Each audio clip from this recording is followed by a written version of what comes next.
And good morning to you. Welcome to the Tom Taylor Sports Show. Thanks for being with us on this Thursday. Ready to go. Yeah. Can you believe it? I am not. Yeah. Yeah. Get it out. Yeah. Yeah, it's me today. All righty. Thank you for being with us again on the Tom Taylor Sports Show again on this Thursday. A lot of folks to talk to. Graham Clarkson will join us later on the show. Head football coach at Dobbins Minute. Doug Fritz going to be by here in an hour or so to kind of preview the big high school football week coming up starting tonight. There's games around the region tonight. And then, of course, a big slate tomorrow night. Also, Bob from Book Lovers Warehouse is going to join us in a few minutes. Also, our buddy Dr. Barry Walton from Max Medismart as well. Carmichael, Tom Wyman to do the quiz show. We got a full slate here in a 3-hour window of fun and frolic. Our show brought to you by Bracken Paving and Asphalt Maintenance. Also, Center Street Wealth Management Group, our buddy Greg Taylor and Tim Colvin and Natalie Wells and Jeff Bedford. Also, Bays Mountain Park, Chick-fil-A, Champion Chevrolet, Blue Lizard, Australian Sunscreen. Probably going to need that if you're going to the football games on Saturday. Maybe not tomorrow night, but for Saturday in the day, absolutely. Slap on some Blue Lizard Australian Sunscreen. Also, Max Medicine. Marty's going to be joining us coming up here in a few minutes. Cherokee Barbershop, the Gator Man, again celebrating his 3rd anniversary at his location earlier in the week.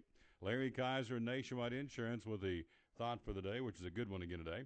Book Lovers Warehouse, Bob joins us coming up here in a few minutes. Bristol Orthotics and Prosthetics, our buddy Will Graybill, with a brand new location at 116 West Springbrook Drive in Johnson City.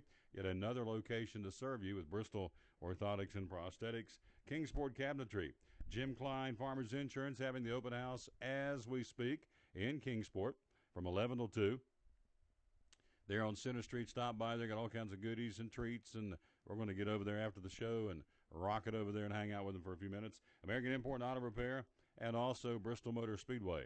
Well, the breaking story, and we were told we'd have a ruling by Friday, and we do. We have one today, and here we go. Here's the ruling on Tom Brady and Deflategate.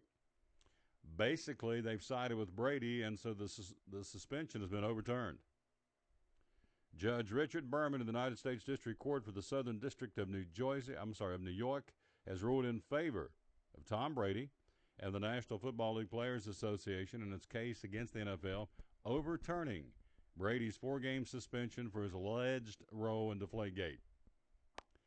All right, Berman says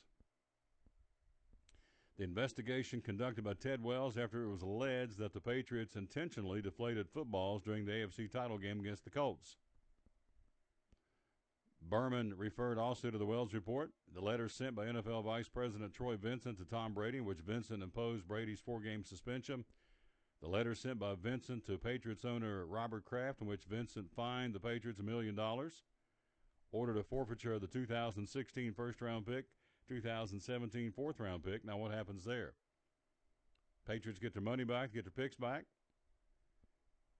Here's Judge Berman's ruling. Says the court is fully aware of the deference offered to the arbitration decisions, but nevertheless concludes that the award should be vacated. The award is premised upon several significant legal deficiencies, including A, inadequate notice to Brady of both his potential discipline and his alleged misconduct. They sent him a letter. I don't know what else you need. But, again, I'm not an attorney, just reading this. But B, denial of the opportunity for Brady to examine one of the 2 lead investigators, namely NFL Executive Vice President and General Counsel Jeff Pash. And C, denial of equal access to investigative files, including witness interview notes. Brady's free to walk away. He is walking away today. Now, probably not the end of Deflategate. As many have noted and been talked about several times, the National Football League is likely to appeal this decision to the United States Court of Appeals for the Second Circuit. NFL unlikely to seek an injunction that would prevent Brady from playing while the appeal is ongoing. Told you what was going to happen. They're going to appeal this thing, and he's going to play until further notice, and that's exactly what's going to happen. Now, the question is, do the Patriots get their money back? I would think so. And, well, maybe they keep it in escrow till they go through this appeal process. I'm not an attorney, but that would be one of those 2 options. You either get it back or they'll hold on to it till they finally decide what's going to happen. Also, the draft picks, of course, that's a ways away, but they get a chance to what was it? They were going to forfeit a 2016 first-round pick and a 2017 fourth-round pick. So, for all intents and purposes, that means Brady's likely to be active for the entire season unless the appeal is resolved prior to the season's end and the Second Circuit judge overturns Judge Berman and rules for the National Football League. So there you go. Whether you like it or not, it is that which it is, and it's been ruled in favor of Tom Brady. So he walks away, as they sing in Leonard Skinner land, a free bird. So there you go. I thought that's pretty witty. Tom Taylor Sports Show, thanks for being with us. Again, whether you agree with it or not, and I don't, but it is what it is, and I'm in Tennessee, and he's in New York. The best thing is, as I said all week long, we finally get it behind us. Now, that'll open up all kinds of scuttlebutt about everything going on, some for him and some against him. But, again, bottom line is they've ruled, and it is what it is. And so Brady, his 4-game suspension has been lifted. He should be eligible to play beginning next week in the opening game of the National Football League. So a lot of different ways you can go on this one, but we got a lot to talk about today, a lot of folks to talk to. So, of course, this is probably the big story of the sports world. We waited for this decision, which was promised before Friday, and we got it. And so Tom Brady, his suspension has been denied, overturned, if you will, and so he should be ready to play football for the New England Patriots. They play tonight, as a matter of fact. Of course, again, being an exhibition game, I don't know how much he's going to play anyway, but it is the final exhibition game before the season starts. Who did the Patriots play tonight, by the way? They will journey out and take on well, I don't see it in here. Got the wrong. Let's see. Let's get another paper. Anyway, they do play, and there's a full slate of NFL preseason games, final games of the season for the get tuned up for the regular season, the exhibition season, I should say. We're wrapping up tonight. And let's see. Well, that's not in this one either. Maybe they think like I think. It's not important enough to put in the paper. Let's see here. It'll be right here. Here it is. Thank you. The Patriots, where will they be? Tonight against the Giants of the Meadowlands at 7:30. So that's what they're going to be working on and focusing on. So, again, off the hook, Tom Brady's suspension has been overturned by Judge Richard Berman, and so we move on. And I don't think it's going to be over. In fact, let's see. This particular writer says NFL likely to appeal this decision to the United States Court of Appeals for the Second Circuit, but probably unlikely to seek an injunction that would keep him from playing while the appeal process is ongoing. I don't think you can. In this country, you're innocent until proven guilty, and so I would think by virtue of what was just ruled this morning, Brady can play. I mean, how could you not let him play until the appeal process? And then, of course, if the Second Circuit Court overturns Richard Berman and the decision made today, then that's a whole different animal. But, again, right now I would think it's full speed ahead for Tom Brady and the Patriots. They won, and the Patriots get ready for the Giants tonight, final game of the regular season, preseason, and then the regular season starts next week. Tom Taylor Sports Show, thanks for being with us. Coming up, we're going to be checking in with our buddy Dr. Barry Walton from Max Medicine Mart. Also coming up, we got Doug Fritz from the John City Press doing a preview of tonight's big high school football games and football games all across the area, both tonight and tomorrow. Ours, of course, will be on the road tomorrow night, 7 o'clock airtime with the Blue Lizard Australian Sunscreen pregame show. We'll take it to the highway and bring you the broadcast from Bradley Central, home of the Bears, tomorrow night. 7 o'clock pregame kickoff at 7:30. The Hilltoppers 5th in the state. Bradley Central number 11 in the state. Should be a dandy matchup. Looks like the weather's going to be perfect. And so we'll jump on that old silver bus. What they used to call that? Silver dog. Get on that silver dog, that old Greyhound bus, and head on down tomorrow and bring you the broadcast tomorrow night from Bradley Central High School. So a lot of ball games to talk about, 3 or 4 tonight. Doug Fritz will join us with that later on in the show. Carmichael stops by to see what's going on there with the Johnson City Parks and Rec, his weekly visit. Also, I'm sure he'll have something to say about the Tom Brady ruling where it's overturned in favor of Brady just about an hour ago. Also, Graham Clark joins us later in the show, head football coach at Dobbins Minute. Yesterday we had Sean Witten, and so today we have Graham Clark will join us a little bit later in the show, talk about his matchup on the road tomorrow with his conference opener on the road against the William Blount Governors. All that coming up again later on the show here on the Tom Taylor Sports Show. Coaches shows getting a big surge. Thank you. Go to YouTube, type in Sean Witten Coach's Show, Graham Clark's Coach's Show, and or the Stacy Carter Coach's Show. All three are separate standalone shows. They're out there right now on YouTube, and you can watch them in their entirety. And, of course, it's video and audio on demand. You can go back and watch them often as you want. There is no timetable. You don't have to be sitting and watch it and catch it on a station at a certain time. It's on the Internet 24/7. You can watch it 2 o'clock this afternoon or 2 o'clock in the morning, whenever. So, again, and there's been some interest, and a lot of interest, matter of fact. Thank you for that. And so you can go one more time to YouTube, type in Sean Witten Coach's Show for Elizabethton's coach, type in the Stacy Carter Coach's Show for the obvious head coach of the Hilltoppers, and also type in the Graham Clark Coach's Show for Coach Clark and the Indians, who play William Blount tomorrow night. Elizabethton, by the way, opening up the new stadium against Johnson County tomorrow night, and Science Hills, we told you. We'll broadcast that one for you on the road from Bradley Central High School. Don Shepard and myself will bring it to you on the road from the land of the Bears, or the Bars, as they say. We'll take a quick break. We'll check in with our buddy, Dr. Barry Walton. He's our first guest. We got a bunch of them lined up. Barry joins us. Bob joins us. Doug Fritz joins us. David Carmichael joins us. Graham Clark joins us. We got a ton of stuff to talk about. By the way, the outstanding football star from the Oak Ridge Wildcats, Darrell Middleton, decommitted to Arizona State. Said, nope, think we'll rethink my options. I would think Mr. Jones is knocking on his door. 6'6", 255, guy's a load, and so he is decommitted from Arizona State.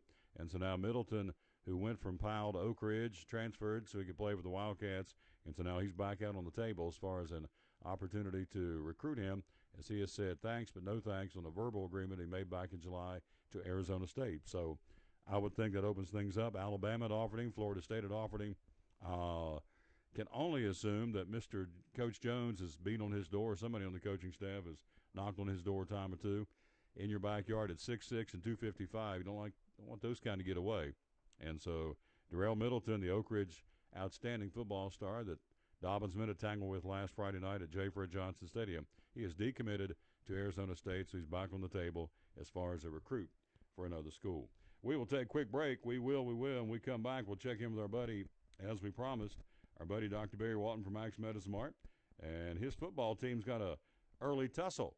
He's a Crimson Tide man. They'll take on the Wisconsin Badgers. We'll talk to him about that and other topics of interest from Max Medicine Mart right after you hear this on the Tom Taylor Sports Show.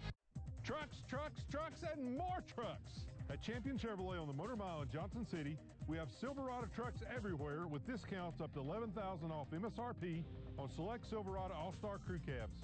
15 Spark, $10,995. 15 Sonic, $12,995. 15 Track, $17,995. 15 Equinox, $20,995.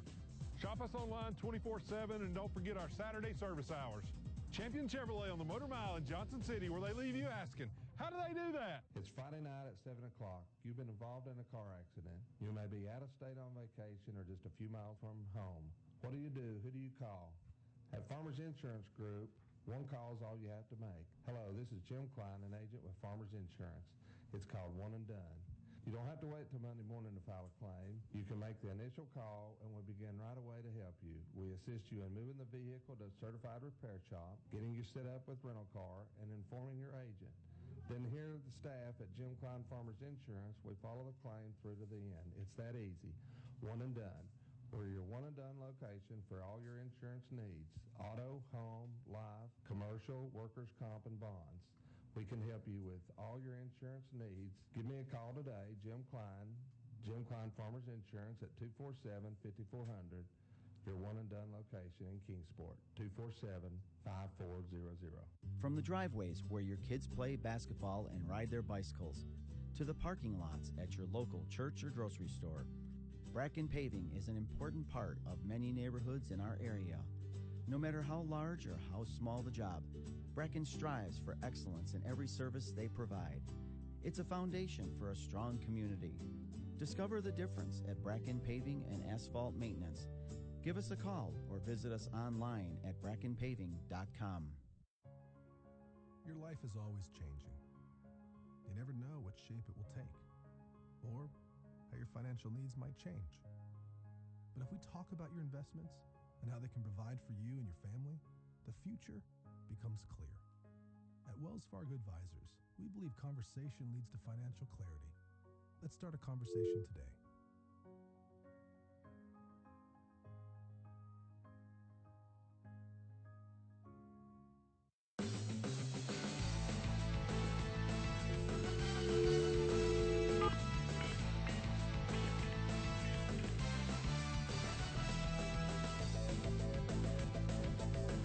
Back on the Tom Taylor Sports Show. Thank you for being with us on this Thursday. One ringy dingy. Two ringy dingies. Good morning. There he is, our buddy Dr. Barry Walton from Max Medicine Mark. Good morning, sir. How are you? I'm doing very well. How are you doing today, Tom? Just fine, sir. Just fine. And let's jump right in and talk about it. Let's talk a little sports first, and let's talk about the ruling this morning. Tom Brady overturned his suspension, did Judge Richard Berman, and he's for all intents and purposes, a free bird to play football. What do you think? Well, I'm disappointed, I will say. I guess there's just, what good are rules if you're not going to follow them? And certain people seem to get special privileges, and it's just disappointing to say the least.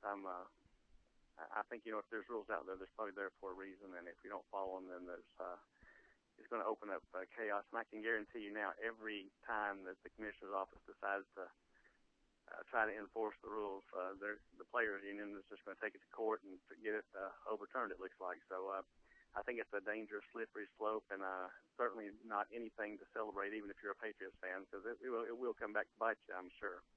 Well, I think the NFL just lost a lot of credibility with a lot of folks because, again, to go from 4 to nothing, I just let him walk away. So he even said earlier in the week he would agree to a one-game suspension. So obviously, he conceded by him saying, I think, that, hey, I'll even take a one-game suspension if I have to. So anyway, Brady's overturned. He is a free man, and they'll appeal it, I guess. I don't know how far the appeal will go. The other part of this, do the Patriots get their $1 million back from the NFL? Do they get their draft picks back? So we'll have to see how that goes. We're talking to Dr. Barry Walton from Max Medicine Mark, make tracks to Max. We're going to talk about a little Alabama football coming up in a minute. But first, the supplement on sale this month at Max is Twin Lab. Tell me about that from Max Medicine Mark. Twin Labs has just a long history of a very successful company as far as supplements go. Have done a great job through the years. We've used a lot of their products. Even doctors have written prescriptions for them, so they're well respected in the medical community. One of the things we see used a lot is their NAC, or their N-acetylcysteine. A lot of people will use that if they're having a contrast test. It will help protect the kidneys. They use it also for Tylenol overdoses to help the liver. And a lot of times people will also use it as a mucolytic. It actually can help cut up mucus in the chest. And, of course, as the season starts to change here, we will see more and more of that. In fact, we're seeing a little bit of viruses that are coming around right now as far as people having upper respiratory issues. So the Twin Lab NAC has been a popular choice for people. You just take that, drink a lot of water, and it will help cut up the mucus in the chest and throat. So that's one of the things that Twin Lab has been pretty much famous for. They also have a great line of amino acids, and one of the amino acids that they use is one called L-lysine. People may be familiar with that. It's very popular. If you are one of the people out there, and now you will be in the majority of people that have the herpes virus in your body, and it comes up in the form of a cold sore or a fever blister. So that's one of the things that you can do is load up with L-lysine, and it can shorten the duration of those fever blisters and cold sores due to the herpes virus. So L-lysine is an essential amino acid that helps your immune system function a little bit more properly. And then they also have a product, Tom, called Gentle C, and this is actually a buffered vitamin C product. And why is that important? Vitamin C is an acid. And if we put that acid in our stomach, sometimes it can cause digestive issues. If you take too much vitamin C, it can actually cause diarrhea. So this is a buffered product by Twin Labs, a great way to get vitamin C that you may need to help build up your immune system.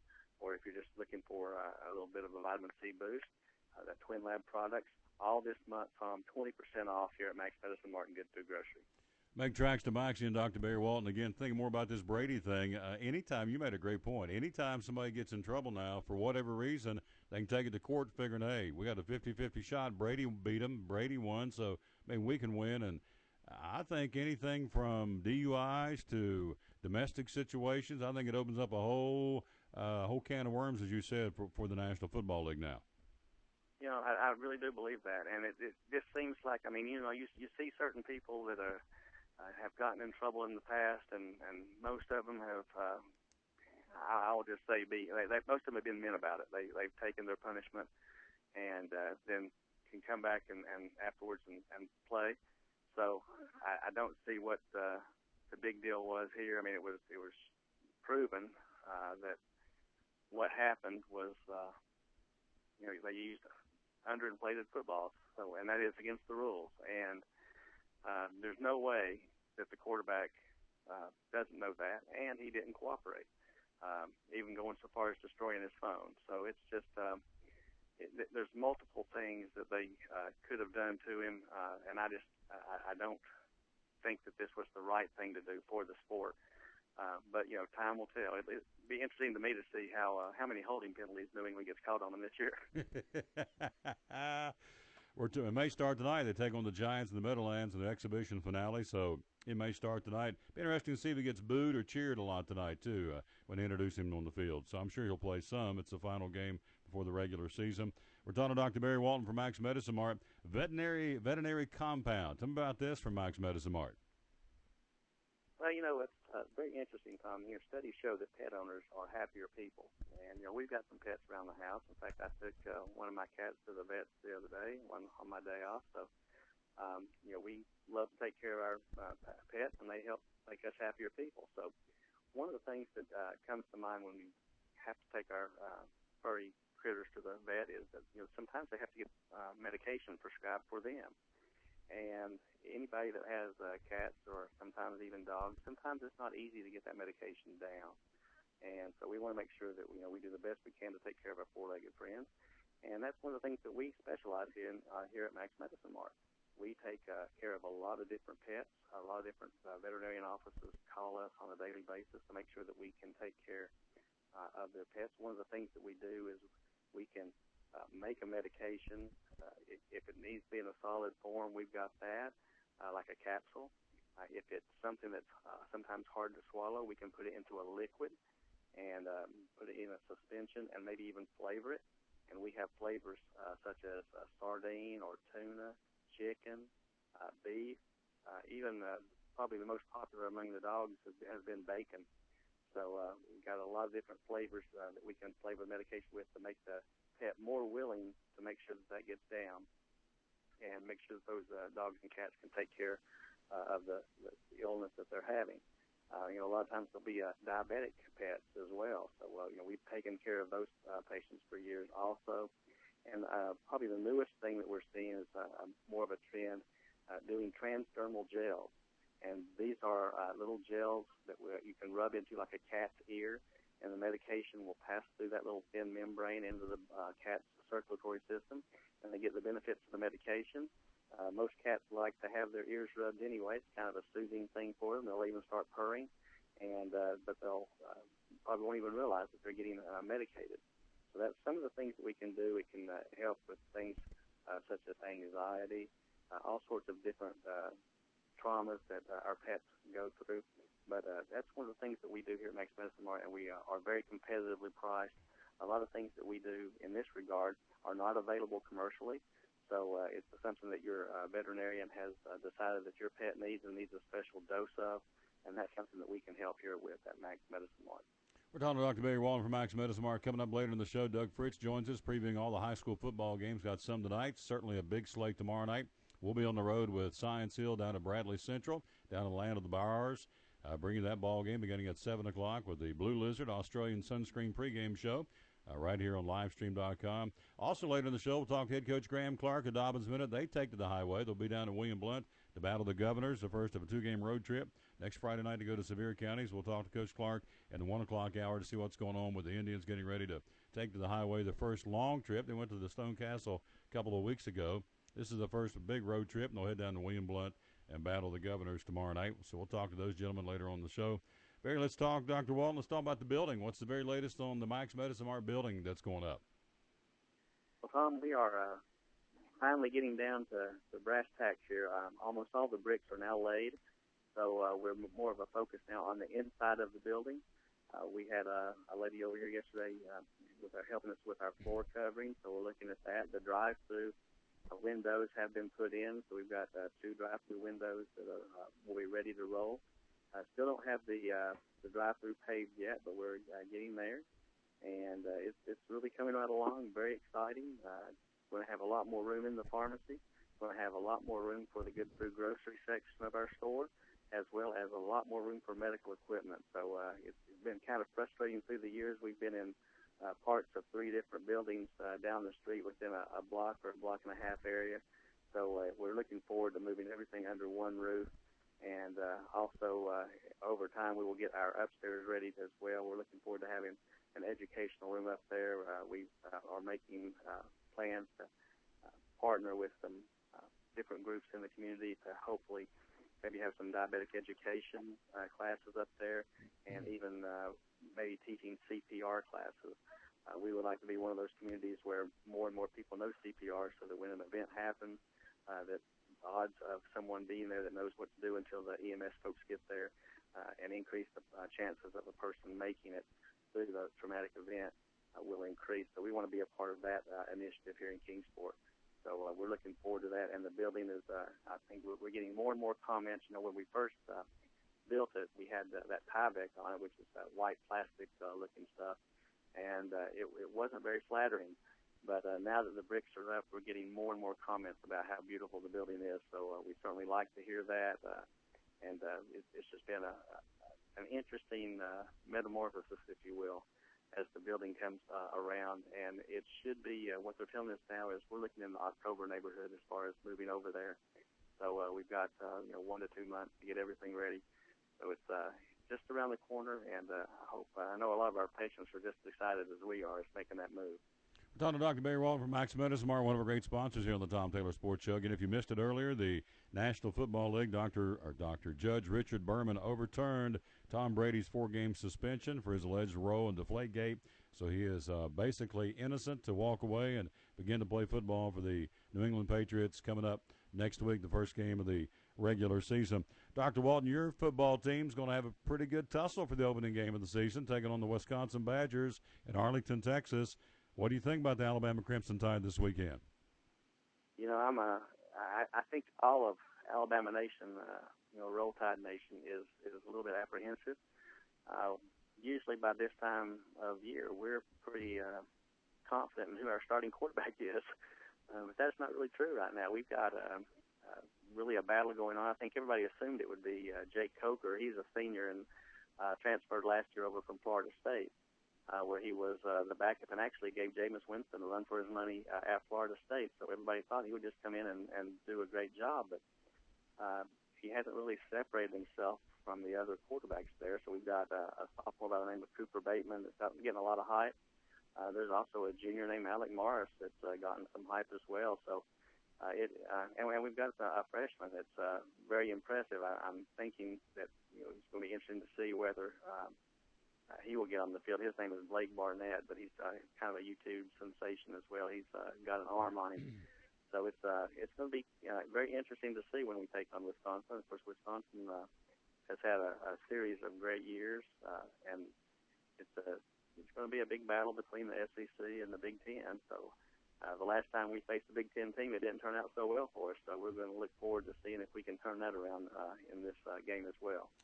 Talking to Dr. Barry Walton again from Max Medicine. Make tracks to Max, and you do. It's on Center Street, open 7 days a week. Before I let you go, tell me about wound care, something else we need to know about from Max Medicine Mart. We probably have one of the best wound care selections in the area. We've got all sorts of different kinds of bandages, whether it be just things like Band-Aids or whether you need gauze bandages or whether you need a special kind of a covering that will help protect the wound and even let it breathe. We've got all sorts of things in that regard. We've got all sorts of wound care products like the Multidex powder. We've got a lot of different doctors that have been calling lately looking for that. So if you're in the market for Multidex powder, we have that as well. Of course, all sorts of different ointments and salves and creams for any kind of wound that you may or may not have. We recommend that you talk to our staff and our pharmacists to make sure that you're getting the right thing. A lot of people don't realize that if they have a scratch, and it's even to the point where it maybe needs a butterfly bandage, or maybe it needs the steri-strips to pull the skin together, you may not want to put a steroid cream on there like hydrocortisone because it can slow down the healing. So that's something that you need to consider, but you may also want to consider an antibiotic ointment to help keep it from getting infected. and some studies have shown that can actually help speed up the healing process as well. So there's all sorts of questions you can ask. We've got, of course, the betadine that can help kill germs as well. A lot of people may be familiar with that when they get or have a surgery. It's the stuff that kind of discolors your skin, makes it a little bit yellowish, brownish looking. We've got the Hibi Cleanse, which is the antiseptic that is used in hospitals that doctors will wash their hands with. So that's something that you can also use at your home when you're doing wound care. If you need irrigation of saline or normal saline or sterile water, we've got that as well. So we've just got a great selection of different kinds of things that you can do as far as wound care goes. And if you need a special order, we can usually get that turned around very, very quickly. So if you have any questions, we can take care of that for you as well, and we'll even call you when it comes in. So just stop by if you're in the market for wound care. We hope you're not, but if you are, it's good to know that the folks here at Max can take care of you. We always tell people to make tracks to Max, and that's one of the reasons. It's because of the different things that we have, Tom, that you can't just find anywhere. And we have different doctor's offices that call us all the time. Can you get this for us? Can you get that for us? We've got some patients that are looking for this particular thing. And, we go above and beyond to try to find those things to help patients out. And that's kind of what we're known for in the area. We had a different, one of the chain pharmacies, one gentleman came here yesterday and said, "You know who sent me here?" And I said, "No, I don't." And he said, told us the name of the chain pharmacy that sent them here to look for something. And sure enough, we found it. We walked right to it. And he was very glad to find that, very appreciative. And, of course, we were appreciative that he was able to come in and find us and walk through those doors, and we were able to help a patient get what they needed. So that's kind of the thing that we do here at Max Medicine Mart. Open 7 days a week, Max Medicine Mart on Center Street in Kingsport. Dr. Walton, as always, what are the hours you open, my friend? Monday through Friday, we're here from 8 in the morning until 7 in the evening. On Saturdays, we're here from 8 until 6. And Sundays, 1 to 5. So for all your healthcare needs, make tracks to Max. Make tracks to Max. Of course, Monday is a holiday, Labor Day. Will you be open or closed on Monday? We're going to be open, but only 8 to 1. That will give our folks a chance to get out there and maybe have a little picnic with their family. So it'll also give patients a chance to get in there early and get their medications if they have forgotten it for the holiday weekend. So kind of try to take care of the best of both worlds, take care of our wonderful patients, and also give our wonderful staff a chance to have at least a half a day off if they're scheduled to work. And in closing, I want you to, of course, you're a big fan of East Tennessee State. They brought back football, 12 years in the waiting, tonight against Kennesaw State, and again in Johnson City at Kermit-Tipton Stadium in the city of Johnson City. And I think for the most part, the region is rocking and jazzed up about the Bucs having football back. And I am too, Tom. It's 12 years in the waiting, and I heard last night that their standing room only tickets sold out in 12 minutes. So 12 is a big word there. It's just been amazing to see the progress that Coach Torbush has made over there. He's assembled a wonderful staff, got help from Coach Phil Fulmer from former UT fame. So they've really done it, I think, the right way. I'm hoping everything goes very well for them tonight. I know they've got a couple of quarterbacks that have been battling as well and haven't really settled on a singular starter as much as maybe some coaches would like to, but it's just, it's good to have that competition. They're going to be a young team. They've got 2 classes of players over there right now, so it's going to be interesting to watch them evolve. And, of course, the thing that we really like, Tom, is there's a lot of local talent over there, and I think that's one of the reasons why there is so much interest. A lot of times, the kids that were playing up here didn't really have a local big team to go to. Right now, this has really consolidated a lot of the football players, the upper echelon football players in our area, that they're able to come to play at a place like ETSU, a wonderful school. And, of course, we've been big fans of ETSU at the pharmacy school, but we've also, of course, my dealings with ETSU and ETSU sports goes back into the 60s. We've talked about that before, Tom. I've got 2 uncles that played for ETSU in football back in the 60s, and was fortunate enough to go down to Baton Rouge and see the ETSU victory over Terry Bradshaw's Louisiana Tech football team. In fact, I got to watch that game again not long ago on, I think there was a YouTube video of it. And and it shows some of the players, and my uncle was among that group. John Walton, who's a retired judge over in Carter County, was watching that as well, and it was interesting to hear their comments as the game progressed and their recollections of things that happened way back in 1969. So it's just it's good to see the blue and gold back on the field, and we'll be certainly rooting for them, and I'm glad that they've sold that game out tonight. I would like to see maybe in the future, maybe they can move one of those games over here to J. Fred Johnson Stadium, and I'd like to see the J. Fred sold out for them too, because I think wherever they play in the Tri-Cities region, they're going to get a lot of support. I think you're exactly right. Well put, my friend. Great report as always. So I guess you can say this weekend, go Bucks, roll Tide, roll Tribe, and go Vols, right? We got them all covered, I think. So Absolutely. I'm actually going to head down to Nashville. My sister lives in Nashville, so we're going to go down there and spend some time with her and go to the UT game with her in Nashville. So we're looking forward to a big weekend as well. You got it. Great report, my friend. Keep smiling. I'll talk to you next week, all right? You take care, brother. Always good to talk to you, and have a great holiday weekend. Yes, sir. Likewise. Treasurer's Friendship, our buddy Dr. Barry Walton from Max Medicine Mart. Make tracks to Max, and you do. And we appreciate that again. Twin Lab, 20% off the month of September now. Twin Lab in Kingsport. Tom Taylor Sports Show. Doug Fritz coming up here in a little while to preview a big weekend of high school football starting tonight. 3 or 4 games across the region. We'll let Fritzy, as we call him, give us his take on who he feels like is going to win the ball games. Again, the sports writer for the Johnson City Press does a great job, again, covering high school football and high school sports here in our region. NFL preseason tonight. Before we go to the break, here's who's playing where. Lambeau Field, the Packers and the Saints. Baltimore's in Atlanta tonight to battle the Falcons. Colts hosting Cincinnati. Philadelphia will take on the Jets. It is Tampa Bay at Miami. You have Jacksonville in Washington to battle the Redskins. Steelers at Heinz Field in Pittsburgh hosting the Carolina Panthers. Buffalo, Detroit. As we told you, Brady and the Patriots will be against the Giants in the Meadowlands tonight. Minnesota taking on the Titans in Nashville this evening. Cleveland at Chicago. The Cowboys hosting Houston, the Battle of Texas. Kansas City takes on St. Louis for the bragging rights of the state of Kansas NFL preseason. Arizona at Denver. San Diego takes on the 49ers in San Francisco. And the game that really matters, the Raiders will take on Seattle tonight in Seattle. So there's your NFL preseason, last week of the preseason, and they start playing like marbles for keepsies next week. Quick break. We'll be right back. Got more for you as we're rolling through this Thursday edition of the Tom Taylor Sports Show. At American Import and Auto Repair in Johnson City, one of the 8 areas of your vehicle that takes constant continuing education is the air conditioner on your vehicle. Well, you would think that AC would be a simple one, but it's getting to be a lot bigger than just AC. It's the management of the system, not just AC, but heat and everything. It's a lot more computer controlled than it used to be. It used to be just a little button on the dash that you pushed. Now there's all kinds of electronics involved in that.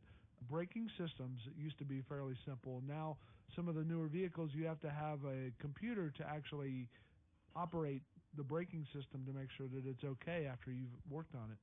Computer controlled of the engine is becoming very important. There's a lot to that. Each one of these areas, the technology is just tripled and quadrupled in the last few years. It's hard to keep up. You really need to stay in the books and know what's going on with them. American Import and Auto Repair, Johnson City, open 6 days a week. Call today at 913-3111. It's Friday night at 7 o'clock. You've been involved in a car accident. You may be out of state on vacation or just a few miles from home. What do? Who do you call? At Farmers Insurance Group, one call is all you have to make. Hello, this is Jim Klein, an agent with Farmers Insurance. It's called One and Done. You don't have to wait till Monday morning to file a claim. You can make the initial call, and we'll begin right away to help you. We assist you in moving the vehicle to a certified repair shop, getting you set up with rental car, and informing your agent. Then here at the staff at Jim Klein Farmers Insurance, we follow the claim through to the end. It's that easy. One and Done. We're your one and done location for all your insurance needs. Auto, home, life, commercial, workers' comp, and bonds. We can help you with all your insurance needs. Give me a call today, Jim Klein Farmers Insurance at 247-5400. Your one and done location in Kingsport, 247-5400. Blue Lizard Australian sunscreen originated in Australia, where sunscreen standards are the strictest in the world. Although our products are now manufactured here in the U.S., we continue to adhere to the most stringent Australian standards to offer the best in broad-spectrum sun protection. Blue Lizard, the brand most recommended by pediatricians and dermatologists. Our smart bottle turns blue in the presence of UV rays, reminding you to cover up. You bring the sun, Blue Lizard brings the magic.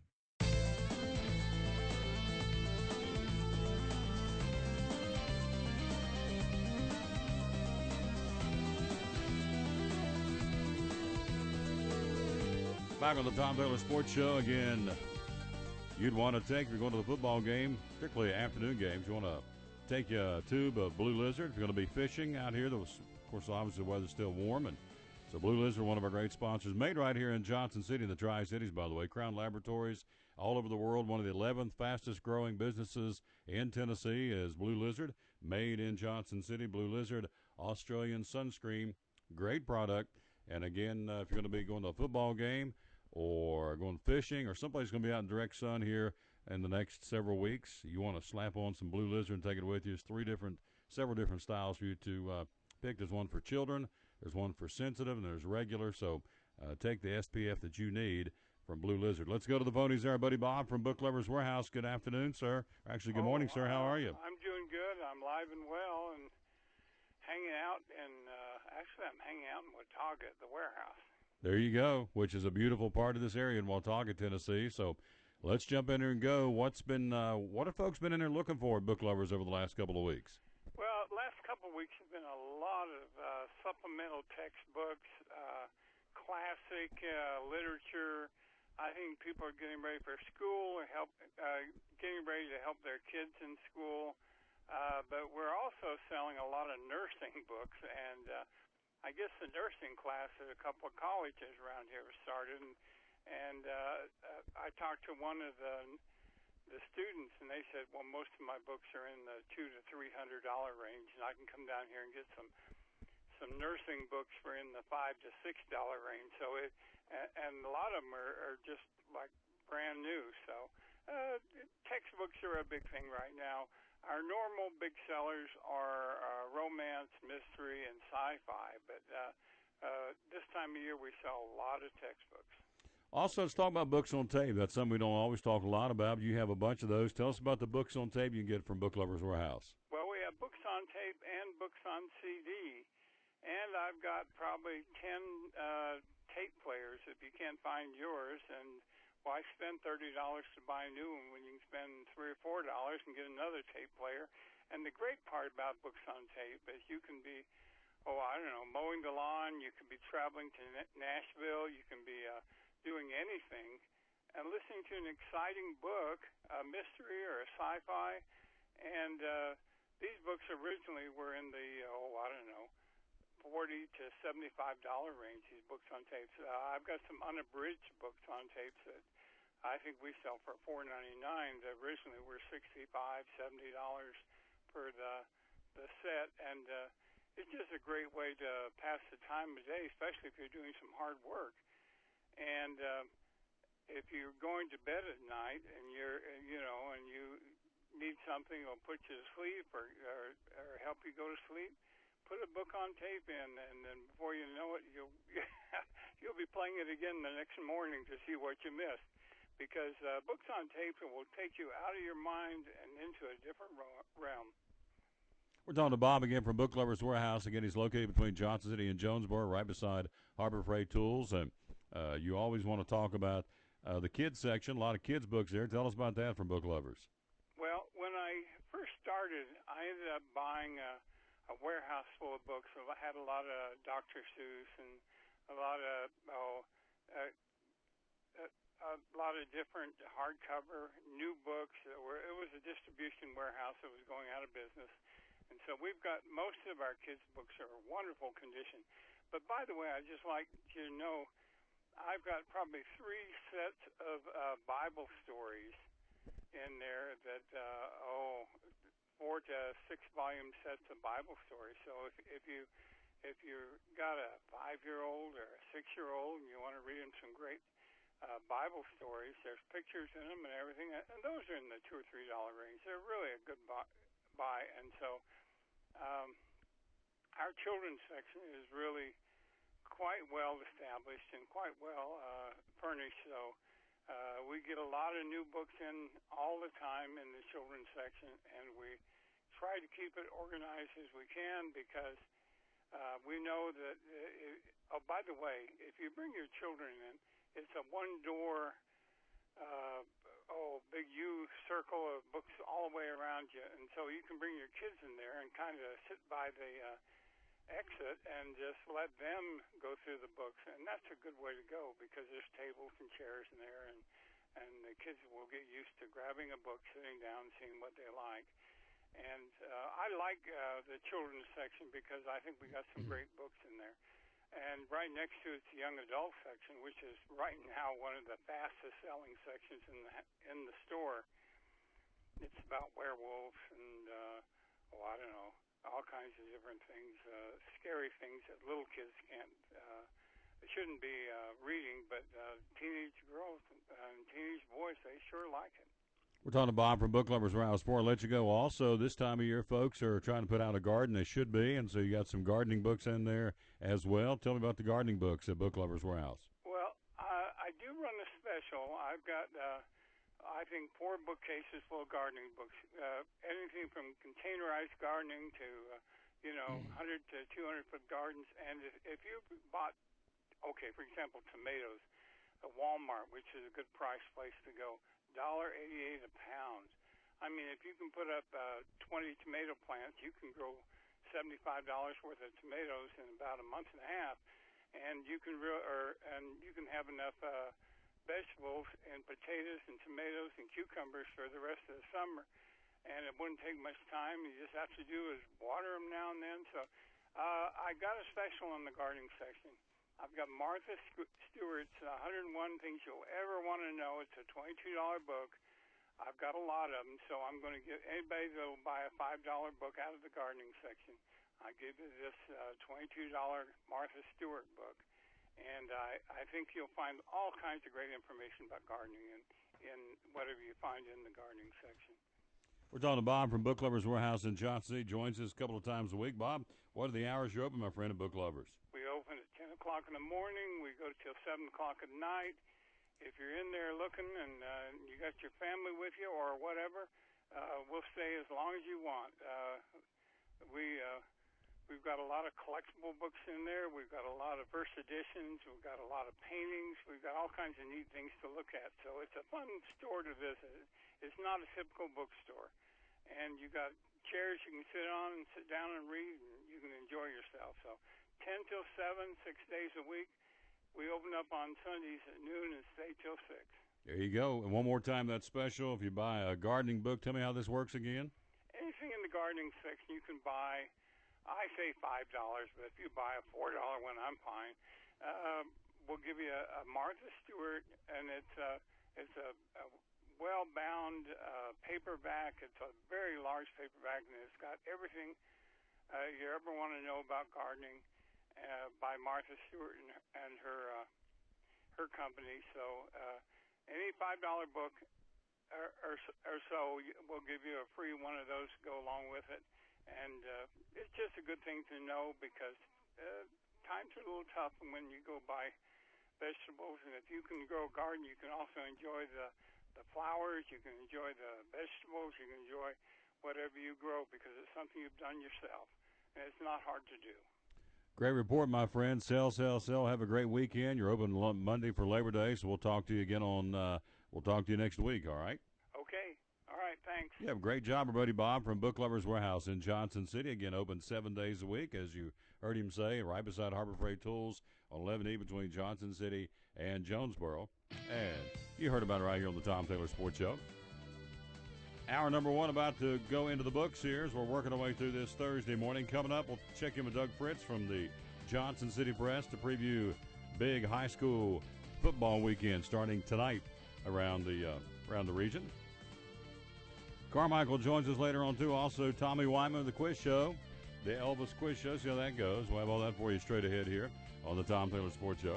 Also, Graham Clark joins us later in the show. Head football coach at Dobbins Minute, talking about their big road game tomorrow night against the William Blount Governors. And so we'll have that for you and his visit a little bit later on in the show. College football tonight. Let's see who's playing where. Of course, we've told you, and well documented, and as well it should be. ETSU opening things up against Kennesaw State. That'll be tonight at Kermit Tipton Stadium in Johnson City. That'll be a 7:30 kickoff tonight, so get there early.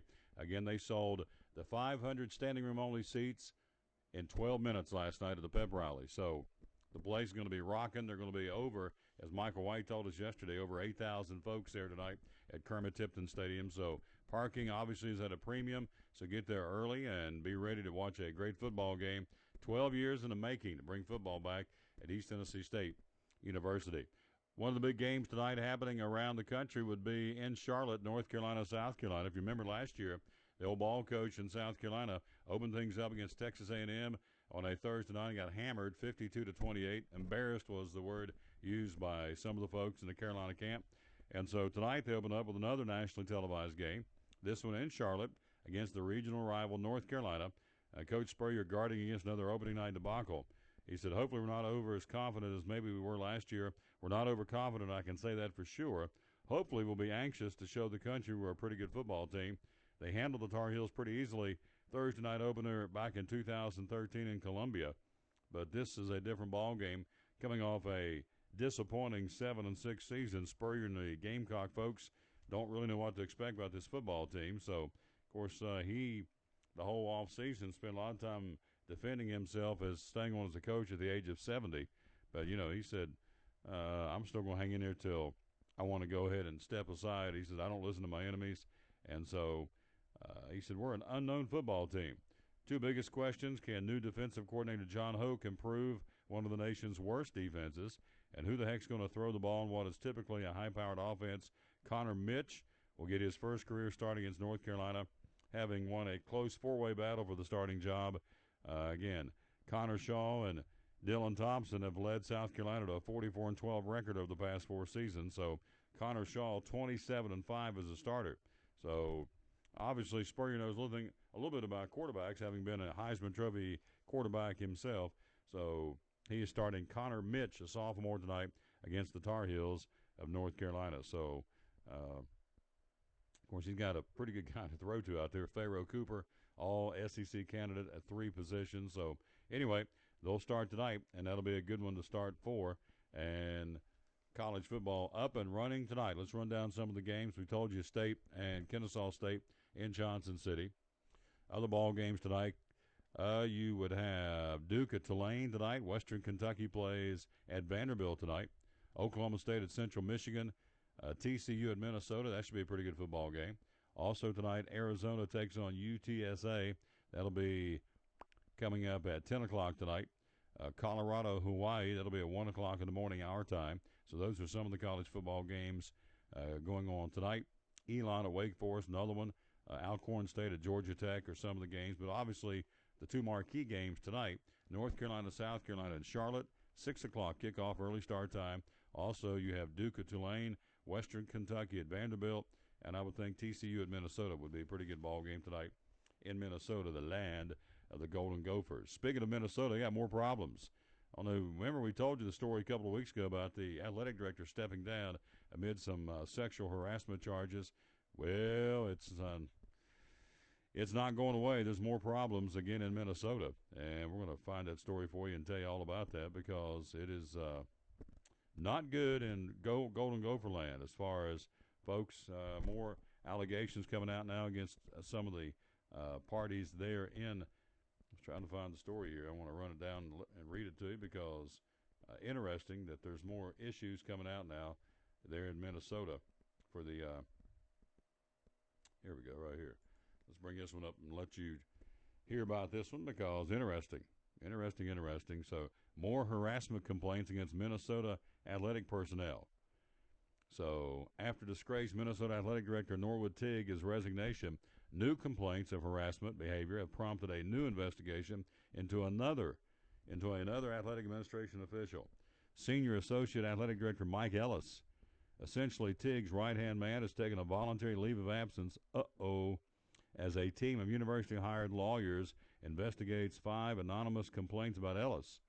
The paper says 5 complaints have surfaced since Teague resigned, and he is cooperating with the investigation, he being Ellis.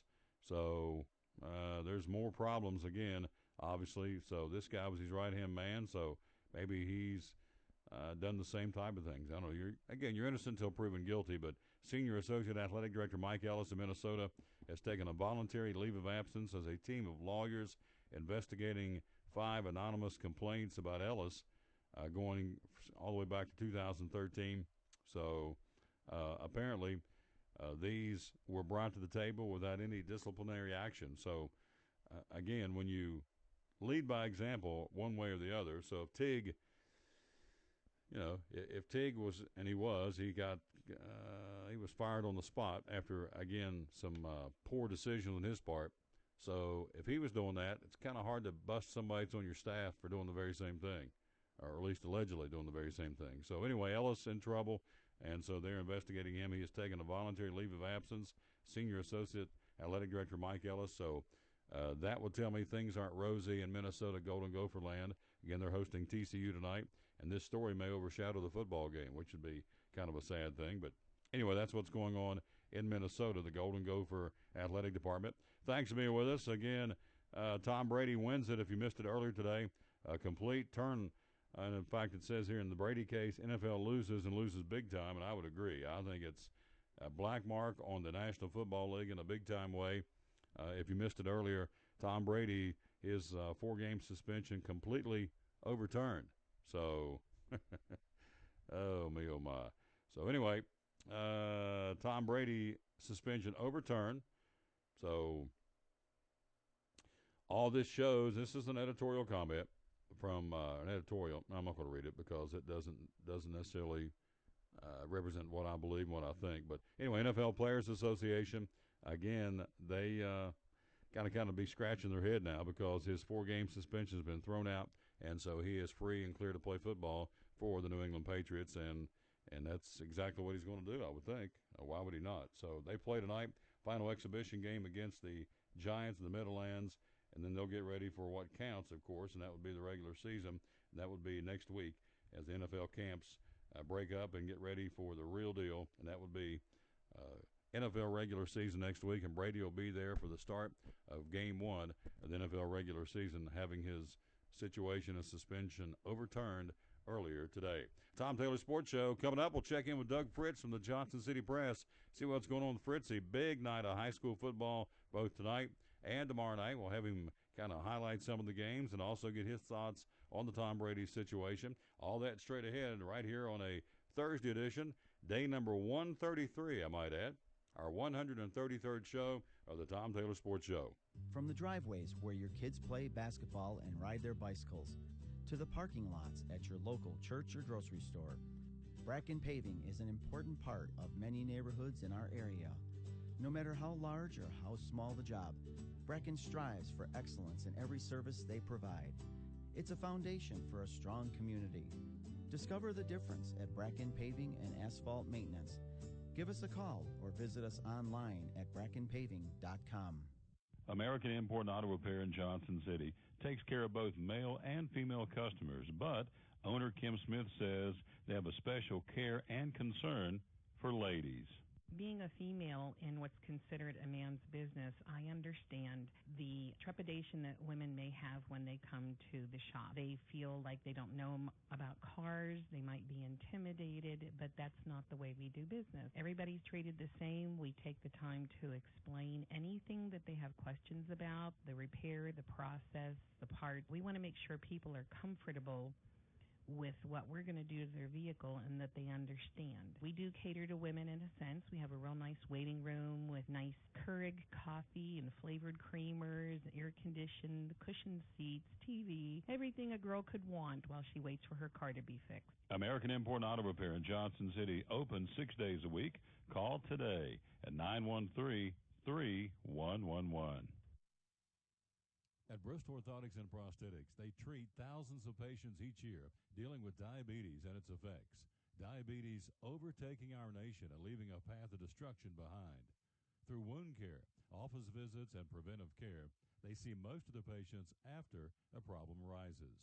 Using anti-diabetic footwear, such as shoes and inserts, a great way to prevent or prolong skin breakdown and amputation. At Bristol Orthotics and Prosthetics, they use only custom molds from patient mold inserts, which further ensure a great recovery, or better yet, prevents a wound from happening. They use custom molded shoes, bracing, custom inserts, and extra depth diabetic shoes to prevent wounds or other skin issues from beginning. Call today, 1-800-524-4447. 39 years, 6 locations, 1 family. Bristol Orthotics and Prosthetics, 1-800-524-4447. Whether lying on the beach, just working in your yard, or watching NASCAR racing this weekend in Bristol, your skin needs protection from the harmful effects of the sun. Blue Lizard Sunscreen delivers broad-spectrum SPF 30-plus protection that comes with smart bottle technology. Our bottle changes colors in the presence of UV rays, reminding you to cover up. It's the brand most recommended by pharmacists and dermatologists nationwide, plus it's made right here in the Tri-Cities. Blue Lizard Sunscreen, we've got you covered.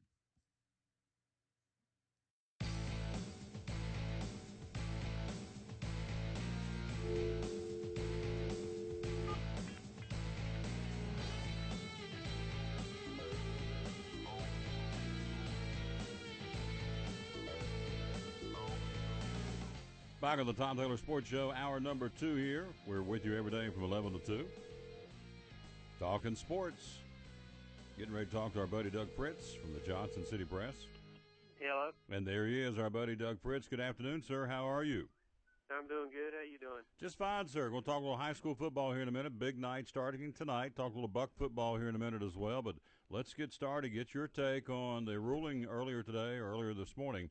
Again, the judge overturning Tom Brady's suspension. It's been lifted, and he's free to play football. What's your take on all that? Well, the thing that really caught me was the fact that Brady had said, according to what I read on NFL Mobile, that he was willing to accept a one-game suspension. So he admitted that at least that level of guilt, or felt like maybe that would be fair. So there's some level of guilt there in his mind. And for him to get 0, which there's not a great deal of difference between 0 and 1, but I just can't really comprehend. I can't fathom it. It's like there's the way this world is today, it's like there's almost no accountability. And the thing about it is that with, it all comes down to if you have the right people in your corner and you've got a strong enough organization backing you up like the NFLPA, then basically you don't have a lot to worry about unless you do something grievously wrong like Aaron Hernandez. It's like there's just no accountability for it. Preach it, brother. Hit the bell. He's right on. I'm right there with you. No accountability and not a lot of integrity. But what I think it looks like here, Doug, going forward, that anytime anybody gets in trouble now, we take you to court, whether it's a DUI, a domestic situation, whatever you may get in trouble with the National Football League. I think this opens up Pandora's box to let anybody kind of go in there and try their situation now, given what happened with Brady. Yeah, and I've had at least a couple of people, maybe more, talk about how they've become disenchanted with the NFL. And this is the very type of thing that does that. And if the NFL is so brazen as to think that if the players are so brazen to think that their product is so loved and beloved by the nation, they can do whatever they want. They're going to have some hard terms on that, because if enough people start getting turned off to it, I don't think it's going to go away. But these multi-million-dollar contracts are going to start shrinking a little bit, and then maybe that'll open their eyes up. But it's just this is a bad mark on the NFL. Tom Brady may be walking away happy.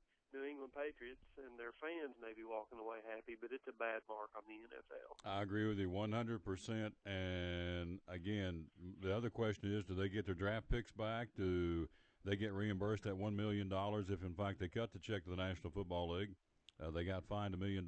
They get that back as well. So, yeah, I'm with you. Whether Brady, I just think it's a black eye. And, if you look at what's going on politically in this country right now, there are folks out there by virtue of who they're beginning to support and follow heading into the presidential campaign. And we're not getting into politics, but my point is, you're right on. People in this country are tired of the way things are going. and they're tired of it politically. And I would think there's a lot of folks out there, the common guy like you and I, that's going, yeah, what? So, which tells me if you got enough money, you can get what you need and get the right people behind you. I think you nailed it. So, and so there's Patriot fans out there, of course, doing handsprings because this.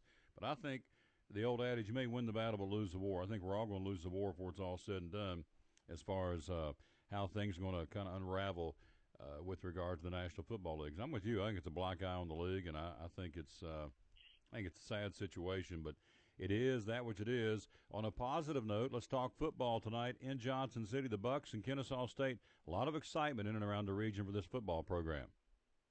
Yeah, I was really stunned to see what kind of outpouring of support there's been. Not that I didn't expect a lot, but I mean, it's like it's the hottest ticket in town. They're expecting 9,000 people out there, and if they had a bigger stadium, I mean, they might have, they maybe could have had 15,000, 20,000 people out there for a game, judging from the response. And but the tickets ran out, and there's only so many people they can squeeze in up there, but. It's just a nice thing. It's a nice thing for for the community of Johnson City. It's a nice thing for the university, and I'm kind of a realist. I say, okay, what's going to happen 2 years from now when the newness of this thing wears out? Of course they've got the new stadium to look forward to eventually, but it's a neat thing now, and you hope they go out and do well. And it's kind of the unknown. I mean, they may go out and get beat by 2 or 3 touchdowns, or they might win, So it's a fun thing, and it should be a lot of fun for the people of Johnson City tonight. Great point. So how critical is it they go out tonight and play? We're talking to Doug Fritz, sports writer, our buddy from the Johnson City Press.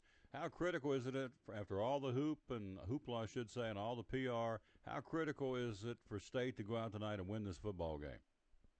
Well, I think the critical thing is for them to go out and be competitive. I think there'll be a lot of damage control if it were to happen that ETSU goes out and just gets blasted. But I think you have to be legitimate from the get-go. I mean, this is probably a bad comparison in some respects, but I harken back to the old days when they brought in the expansion football franchises, Tampa Bay and Seattle back in the day, and then Jacksonville and Carolina. And the legitimacy of coming out and being competitive right away that stays with people. So if ETSU goes out and they lose 49-0 and they just look awful and they look like a high school team, then people aren't going to come back. I mean, there'll be ETSU fans will come back, but that general Johnson City population is going to say, I'm not watching that. But if they go out, even if they lose 24-21, or they're driving at the end of the game and they fumble at the goal line and lose by 5 points, that's the kind of things that will draw people back in, and that's what they need to do, just be competitive. Yeah, I think they come out tonight and get blown out, which I don't want it to happen, obviously, but if they do, then everybody's going to go, because kind of the honeymoon's over to a point, although this is just the first game, and it's they're in growing pains, but I think you're right. Either win it, or if you don't win it, be battling to the end and make it a very close football game. Getting beat 45-0 or something tonight won't be, and I don't think that's going to happen, but that would not be good for all the positive energy they have got to this point for Buck football. We're talking to Doug Fritz. High school football got some games tonight. Claiborne at Chucky Doak, Northview Academy of Pigeon Forge, and Unicoi County of West Green. Why are they playing on Thursday would be my first question. And the second question, who do you like on some of these games tonight? Well, I think, I couldn't answer the question why they're playing on Thursday, especially with ETSU opening up. And maybe when they did this, they didn't realize it or whatever. But, Chucky Doak and West Green are maybe far enough down the road where they're not concerned about ETSU and how many people are going to that, or there could have been some school reasons for it. It may be very legitimate reasons to play these games on Thursday. I really don't know, but Chucky Doak, Claiborne, Chucky Doak's had the upper hand in that rivalry. I think that they'll be a step ahead there. Northview Academy and Pigeon Forge is interesting because they're so close together down there, and Northview.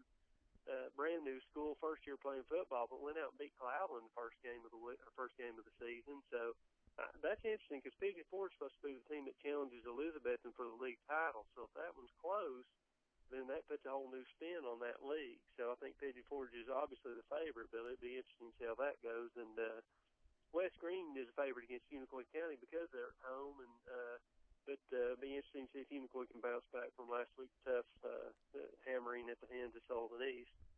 I know in October they'll play on Thursday night because of the school in service, and they'll have school out for teacher in service in October. I didn't realize or didn't understand why they're playing tonight Thursday, but they are.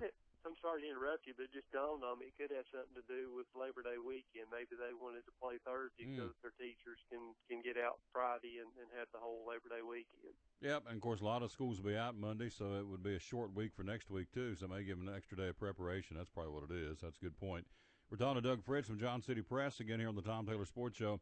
Here we go. Let's let him pick them, starting with our broadcast tomorrow night. We'll be down at Bradley Central Bear Stadium, Science Hill at Bradley Central. Who do you like in that ball game?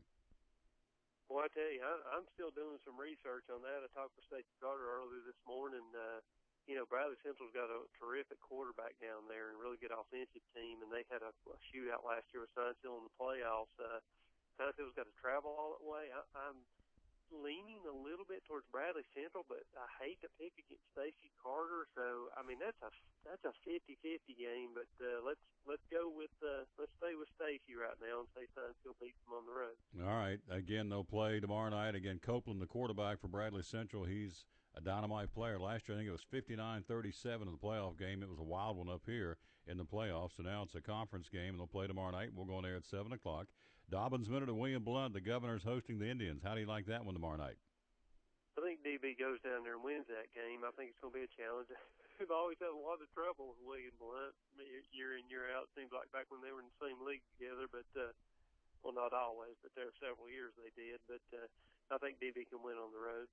Region 1 5A. Again, we're talking to Doug Fritz from John City Press. Morristown West at Crockett tomorrow night in Jonesboro. You like the Pioneers at home or the Trojans on the road? That's Morristown West all the way.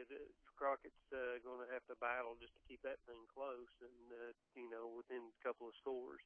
All right. Tennessee High, the Vikings go on the road to Morristown East tomorrow night, playing on the turf against the Hurricanes in Morristown. Who do you like there? That's another tough one where there's just not enough data in yet to understand exactly where these teams stand. Tennessee High got blown out and came back beat South. Now they're on the road against Morristown East, who's played a really tough schedule, but they're 0-2.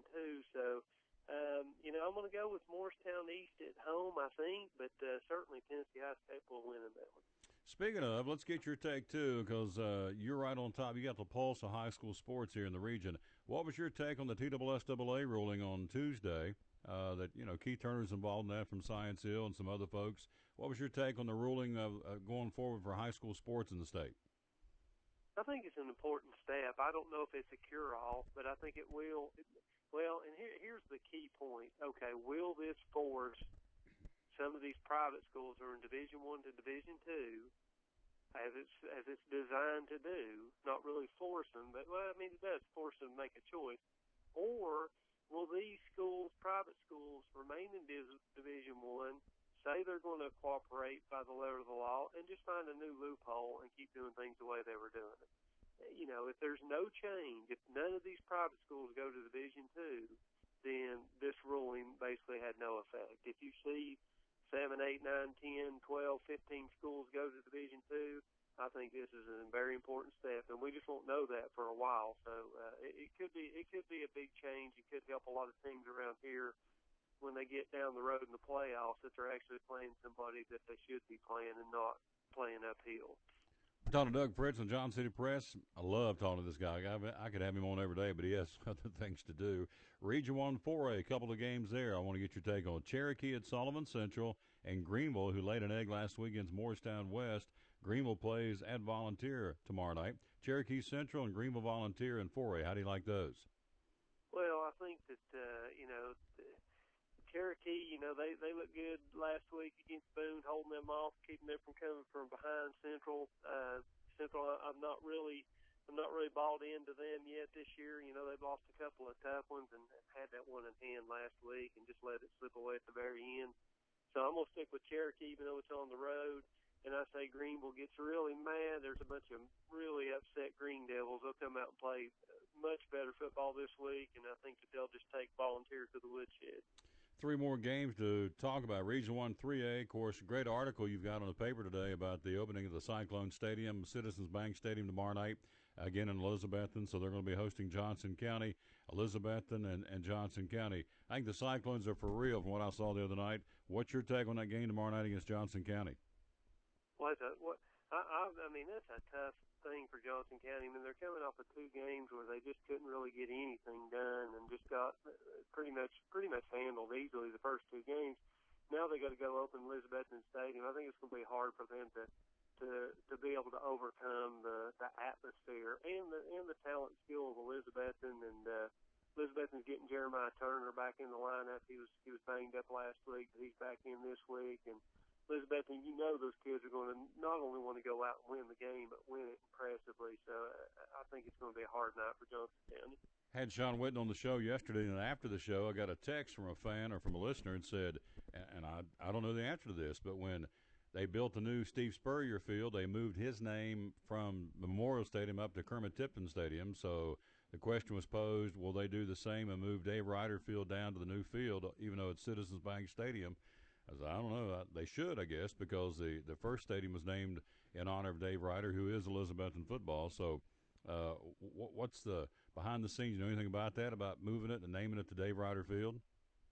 You know, I haven't. That thought did come into my mind, too. I haven't specifically asked anybody about that, and now that you mention it, I'm thinking, well, I should have asked somebody about that, but I will find that out next time we talk. I'll let you know, but I'm in agreement there. I mean, it's like, just because you change venues doesn't mean you forget your heritage. So I think that they will, you know, and it may eventually be to where it starts being called like one of those deals where they say Ryder Field at Citizens Bank Stadium or something like that. I think that'd be a neat touch. Yep, and of course, as you said, and you're right, he is heritage. He is Elizabethton football, Coach Ryder, and so if it was named originally, if you move the stadium, to me, of course, I'm an old country boy, the name goes where the stadium goes, so or the field goes, rather. So the stadium is Citizens Bank. 2 more games in 2A, Sullivan North at Happy Valley and South Green at North Green. How do you like those? Well, I think that Sullivan North has already shown me enough this year to think that it shows me they're going to be a threat to win that Region 1-2A title, so they should be able to go on the road and beat Happy Valley, who's coming off a tough loss, a loss where they weren't as competitive as I thought they'd be against Cloudland. And then South Green, North Green, that's a hard one to figure right there because, you know, it's obviously a rivalry. And, you know, it's hard to know. I think South Green should have the edge there, but they're on the road. We'll see. But I'll go with South Green. You think Tennessee will have any trouble with Bowling Green? Yeah, they'll have trouble with them, and then probably about a minute and a half in the game, it'll be over. There you go. No, I don't think they'll have any trouble at all with them. I think the balls are going to come out sky high, and they're going to roll up some points. And I'm saying all that, not knowing one thing about Bowling Green. I just know what kind of program they got at UT and how they're going to respond for that opener. It's going to be a war hoop and a butt moving. All right, last question before I let you go. Help me with this one. Darrell Middleton, the young man from Oak Ridge, has decommitted to Arizona State. So he says, I was going to go there. Now I'm going to pull the verbal agreement back off the table. Tell me how that works. Does that mean he's it's wide open for anybody to come back and revisit him as far as recruiting him now? Yeah, I've never really liked the whole verbal commitment thing because it's hard enough to get an adult to make verbal commitment and it mean anything. So what are you getting from a 17, 16, 17, 18-year-old kid, you know? I mean, to me, I don't really look at all that verbal commitment stuff until they sign on the dotted line in February or whenever it is. That's when I look and say, okay, who got who? Because those things change right up until the last minute sometimes, you know, and the old adage, you're as good as your word, that worked 20 years ago, but, you know, it sometimes it just doesn't work today. So, yeah, it just opens the door up and people can come back. I mean, they could still recruit him. I mean, verbal commitment, in my understanding, doesn't keep anybody from recruiting, but you've just stated your intention to kind of hold people off. But, you know, it doesn't really mean anything. Other schools that were in his top 5 before he chose Arizona State would be the obvious Tennessee, Alabama, South Carolina, Oregon, and Florida State. So I guess those guys are back on now. I guess they're going to be back on his radar screen. And I would think the decommitting says, all right, boys, go back over there and however you got to do it. I don't know what you can do this time of year, knock on his door, send him letters or whatever. But anyway, Darrell Middleton of Oak Ridge, 6'6", 255.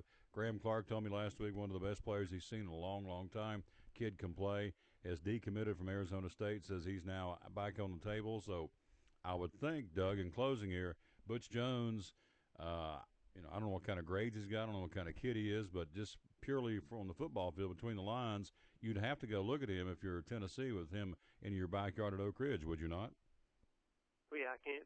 Sometimes the balls get a little bit of blinders on for their local kids, and because they're so hungry for getting the best kid across the country or whatever, and you miss somebody right up under your nose. But I mean, you just stated his size there, his height and his weight, and then you said Graham Clark was the best kid, one of the best kids he's seen in a long, long time, and Tennessee may not look at it this way, but the way I look at those two things, and I say that's enough for me. I mean, Graham Clark knows football, and that Tennessee should be beating his door down now that he's decommitted.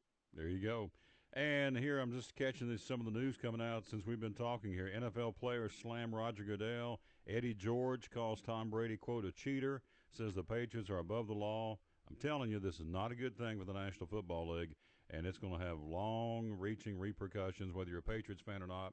So they've already started the, as I said, NFL players slamming Goodell, and Eddie George comes out and calls Brady a cheater and says the Patriots are above the law. So you're exactly right what you said 15 minutes ago. It's gonna polarize the National Football League, yay and nay against what happened. So and that's sad here a week before the season starts. Yeah, and I tell you, and this is probably a little over dramatic, but this could be the beginning of the undoing for Roger Goodell. I mean, it looks to me for all the world like, you talk about the famous college quote of lack of institutional control. That's what I see here by Roger Goodell. I mean, if he can't come up with the penalty and the decision that holds water, then he doesn't need to be commissioner. And I could see this leading him out the door as a starting point to his tenure as commissioner coming to an end. Thought he made a big mistake even staying in the middle of it. He should have got a neutral arbitrator to get in there and settle this, but he didn't, and so it is what it is. Doug, my friend, I could keep you the whole show. You are awesome. I know you got other things to do, and I sure appreciate your time, and we'll talk to you next week, and thank you very much for being on the show, all right?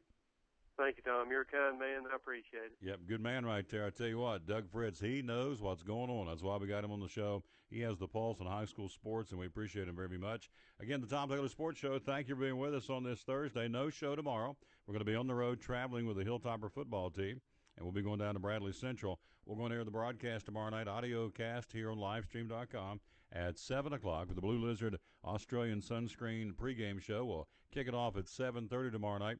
Our halftime show, of course, brought to you by the great folks from Center Street Wealth Management Group, our buddy Greg Taylor and Natalie Wells, and, of course, Tim Colvin and Jeff Bedford, the great group that makes up that organization and that firm, if you will, in downtown Kingsport on Center Street. So tomorrow night, we'll be on the road like Willie, taking you to Bradley Central, home of the Bars or the Bears, and a very good football team, and they're looking forward to the Hilltoppers.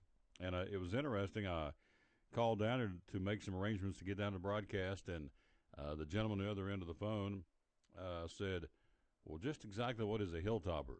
And he kind of chuckled, and, of course, that didn't set real well with me. And I said, well, I'll tell you what I'll do. I'll just wait and I'll let you see Friday night what a Hilltopper is. You'll just see for yourself. So kind of got me fired up. A little redneck kicked in there a little bit. What is a Hilltopper? I thought, well, we'll just come down on Friday night and we'll show you what a Hilltopper is. And that's enough said on that. We'll take a break. We'll be right back. The Tom Taylor Sports Show. We got lots to talk about NASCAR, heading to Darlington this weekend. And, again, the package, the aero package has been changed for the race. Should give you more exciting racing. They're slowing things down, the aero package, somewhat. We'll tell you all about that. Not slowing it down, but dropping the spoiler from 6 inches down to 3.5.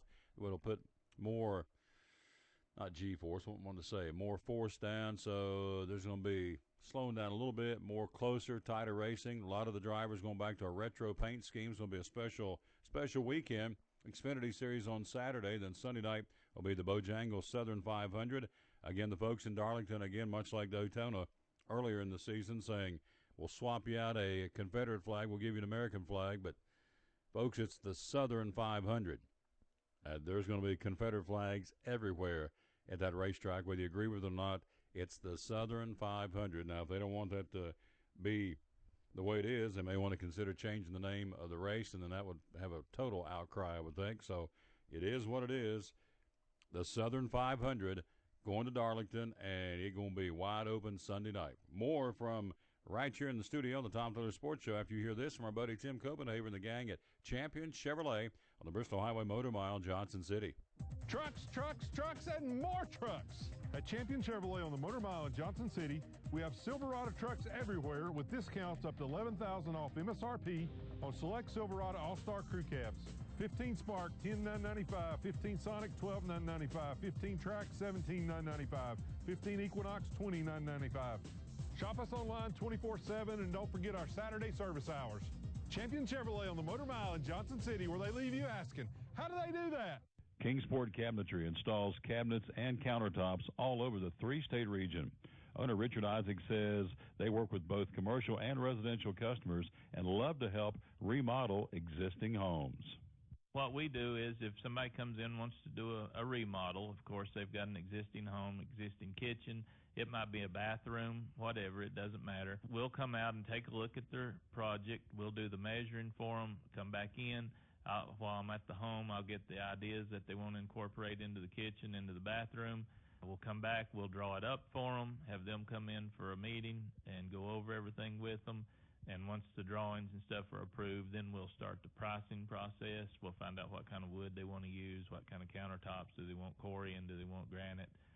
Do they want laminate countertops? Kingsport Cabinetry. Quotes are free. Call today, 247-6134, 247-6134. At FCA, we're touching millions one heart at a time. Since 1954, the Fellowship of Christian Athletes has been putting the heart and soul in sports by challenging athletes and coaches to impact the world for Jesus Christ. As the largest sports ministry in the world, FCA now reaches over 2 million people annually on the professional, college, high school, junior high, and youth levels. Through this shared passion for athletics and faith, lives are changed, one heart at a time. Learn more at fca.org. American Import and Auto Repair in Johnson City takes care of both male and female customers, but owner Kim Smith says they have a special care and concern for ladies.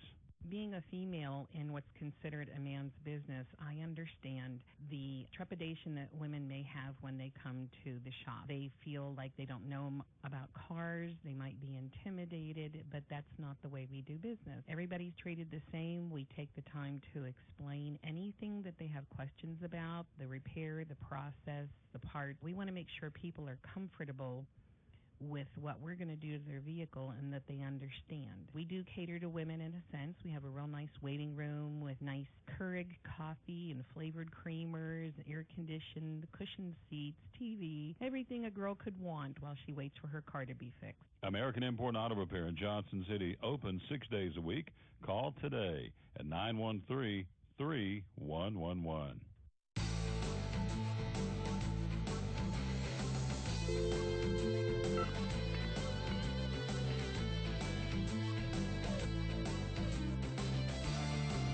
Back on the Tom Taylor Sports Show. Thanks for being with us again on this Thursday. Yes, sir. And let's go to the ponies there. Our buddy Carmichael's in the house. Good afternoon, sir. How are you? Yeah, I'm doing great. Beautiful Thursday afternoon. College football getting ready to kick off tonight. Just a glorious day here in Johnson City. There you go. Now, we're going to jump right in and talk about Eddie George right out of the chute says, quote, Tom Brady is a cheater. Quote, the Patriots play above the law. If we've missed it earlier today, the decision by Judge Berman was to overturn the suspension of Tom Brady, the 4-game suspension. He's back in the fold. And so your take on everything, I mean, this is a polarizing topic, no question, was up until the ruling, and now the ruling even more so. Some are for the Patriots. Some think he got off too easy. I mean, everybody's got an opinion. So what would you think about all this? My opinion is the NFL needs to quit going to court. I mean, they cannot win in court, and part of the problem is this: when you administer punishment and in things, and I'm kind of in that because I have had to administer punishment as far as athletic things go. But I have an appeal if somebody doesn't agree with the punishment I hand out, I have an appeal. There's an appeal process, and it's not me.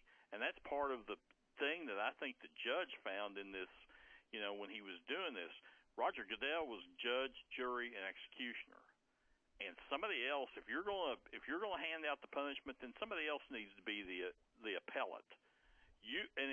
Really, you look at like in the NHL, they have a person who handles discipline. In baseball, it's has been Joe Torre. He has been one in the NHL. It was for a while Brendan Shanahan. I can't remember now who the ex-player is that's in that, but he handles all, like any suspensions, as far as game misconduct, as far as anything like that. He handles that. He puts the discipline, and if the player decides to appeal, they can appeal it somewhere else. So was the decision based on the fact it was mishandled by the National Football League, and not even what Brady did, just the way they went to they didn't do it right, they didn't cross their T's and dot their I's? Is that what you're saying?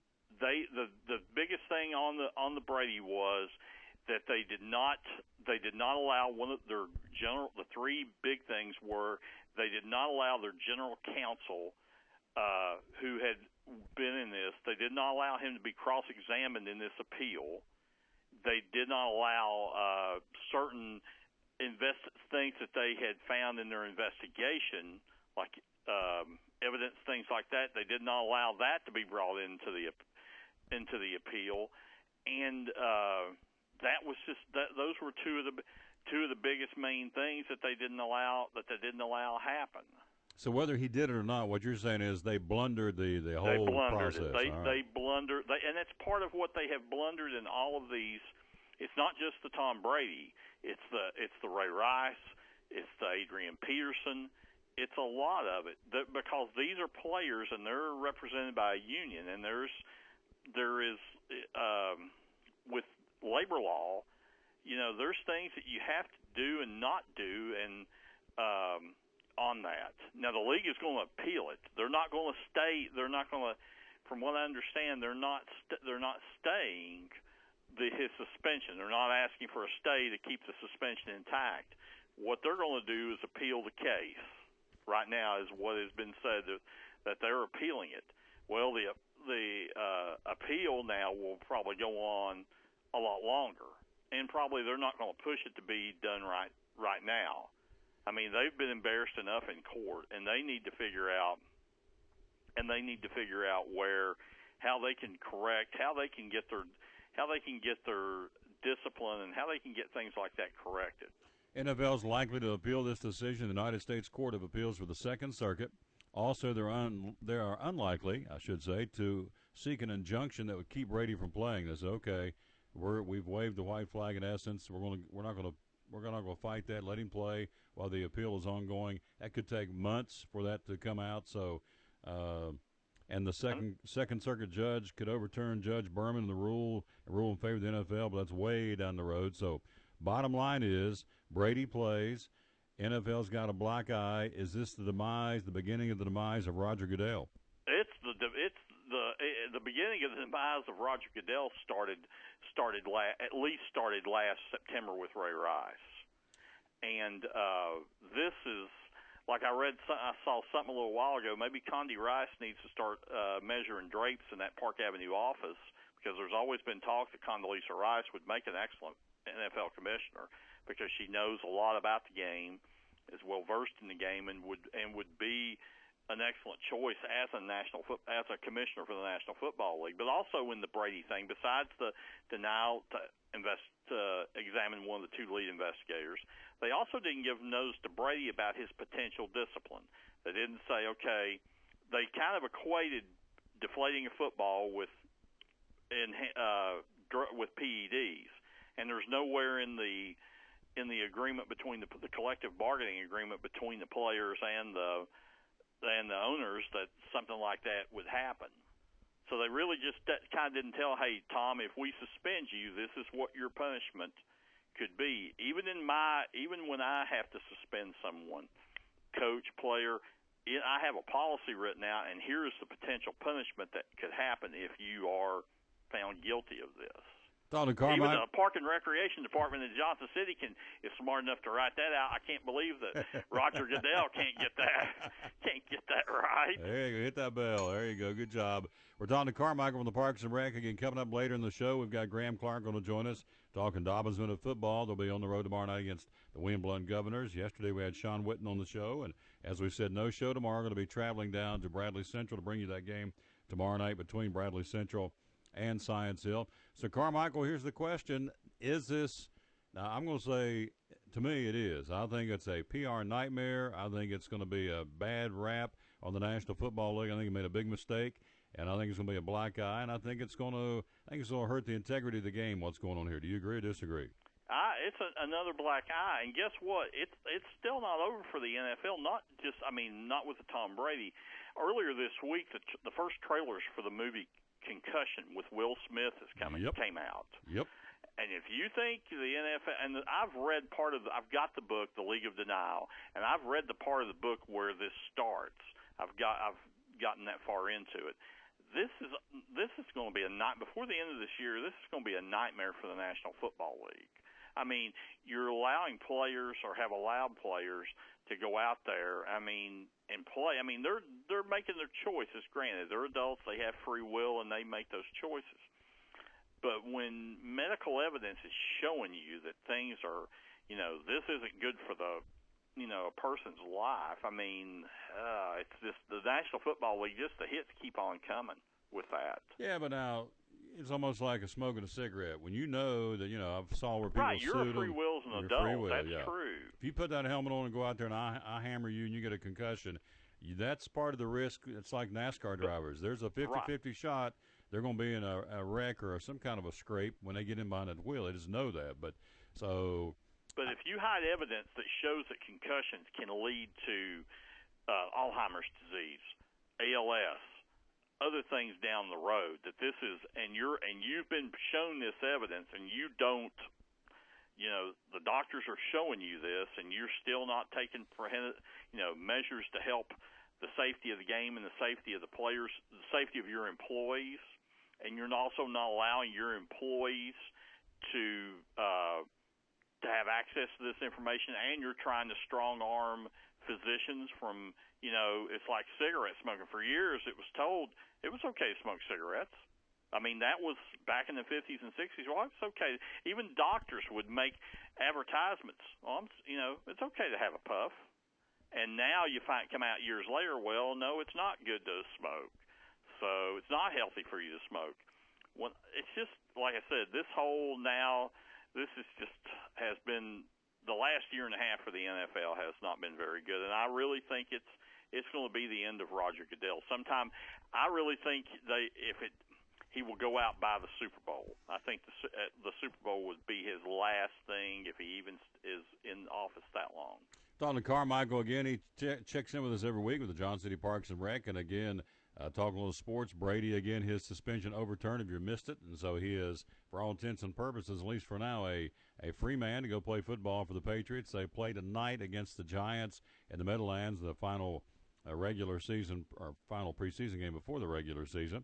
And so Brady, as we said, folks are already starting to line up on either side of this decision. So it's just getting started. It is what it is.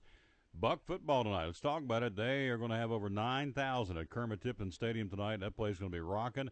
They sold all those standing room only tickets we talked about yesterday on the show at the pep rally tomorrow night or last night in 12 minutes. So it's going to be rocking tonight at Steve Spurrier Field at Kermit Tipton Stadium, and I think it's awesome. You and I were back in the day involved in Buck football way back in the day, and you and I saw how things could have been, weren't, as far as fan attendance at ETSU games, and I hope this is the start of something big for ETSU football. I think it will be. I really think this is, you got the program back started again. You've got some people with the program who have experience running Division I programs, which, a lot of times when at ETSU over the years, a lot of times they were getting head coaches either coming up through the high school ranks or the lower divisions of college.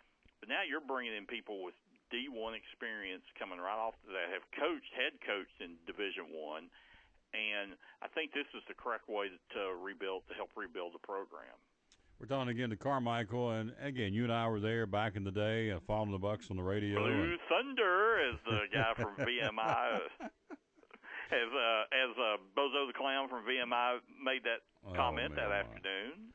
Tell you what, one of these days when we got more time, I'm gonna get you back on and talk about some of those traveling days that you and I back with Buck football. We dealt with some crazy people. I thought somebody was going to put a hole through that shower curtain at VMI.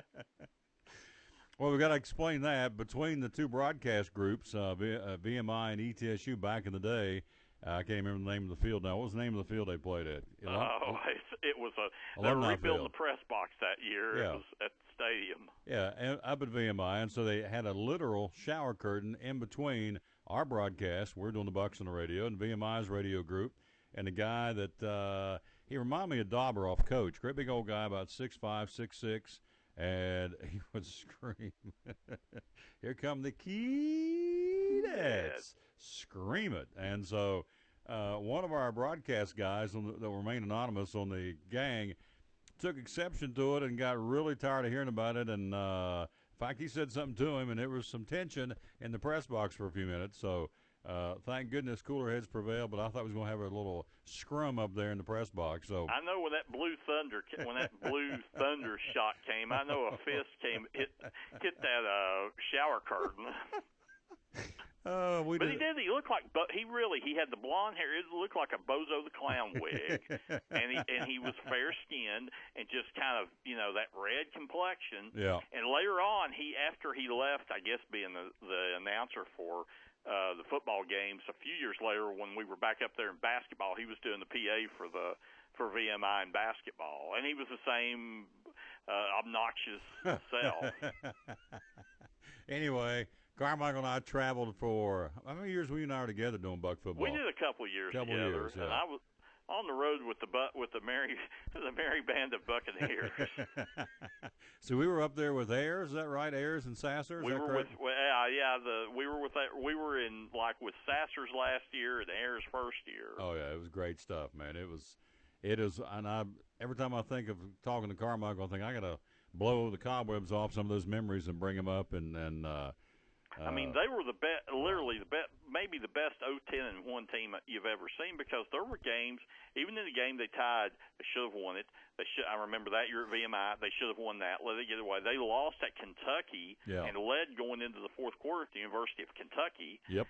I mean, they found ways, literally, to lose. I mean, that was probably a 6-5 team, 7-4 maybe. Yeah, and was 0-10-1. And then Ayers the next year went 6-5, and the administration would not give him a long-term contract. So he left and went to Wofford, and he's still down there. So that's, as they say, now you know the rest of the story. That shows you what happened.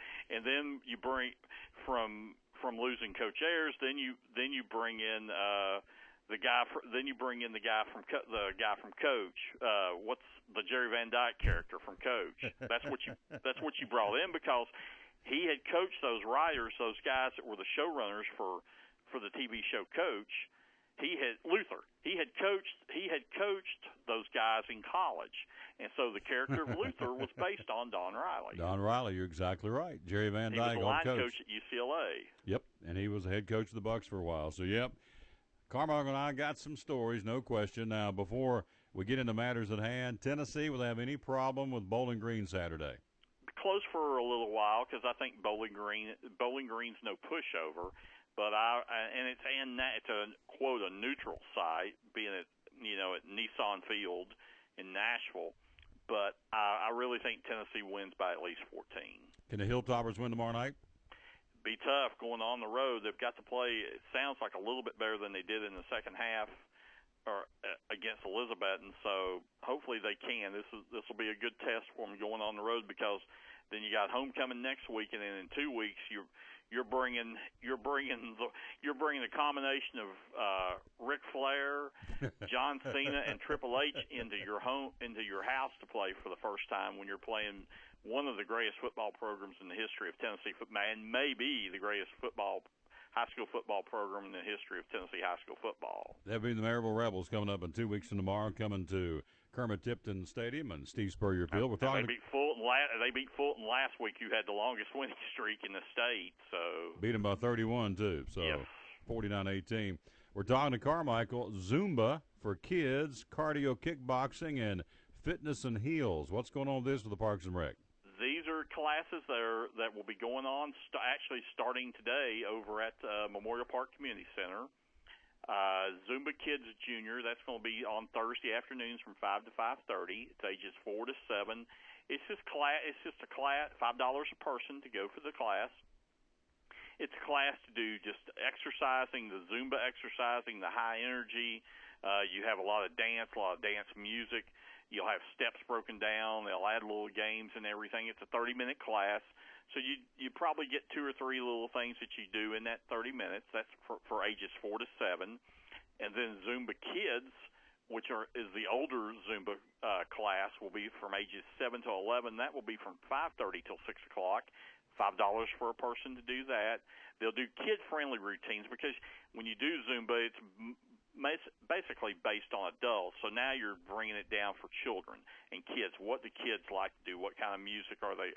The pop music are they doing? And doing the class structure just like the kids for kids instead of for adults. And then on Thursdays from 6:30 to 7:15, you got cardio kickboxing, which would be a very interesting class. This is for adults 18 and up. It's $5 to take the class. You will be doing a lot of the cardio exercises, but you'll be doing kickboxing routines, kickboxing workouts. It'll strengthen your cardiovascular, give you a little bit more stamina, also work with your muscles, increase your coordination.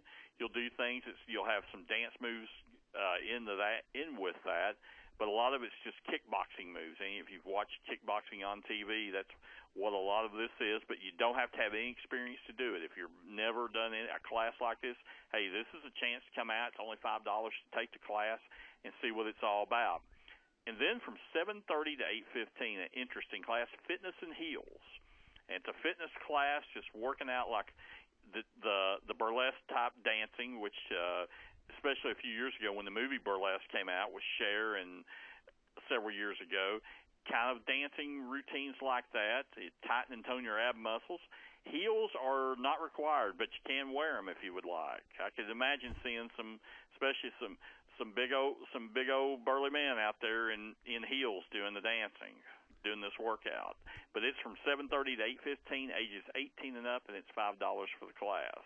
Also, I think you're safe with me if you're referencing me. I don't see you'll see me out there in pumps. No, not you.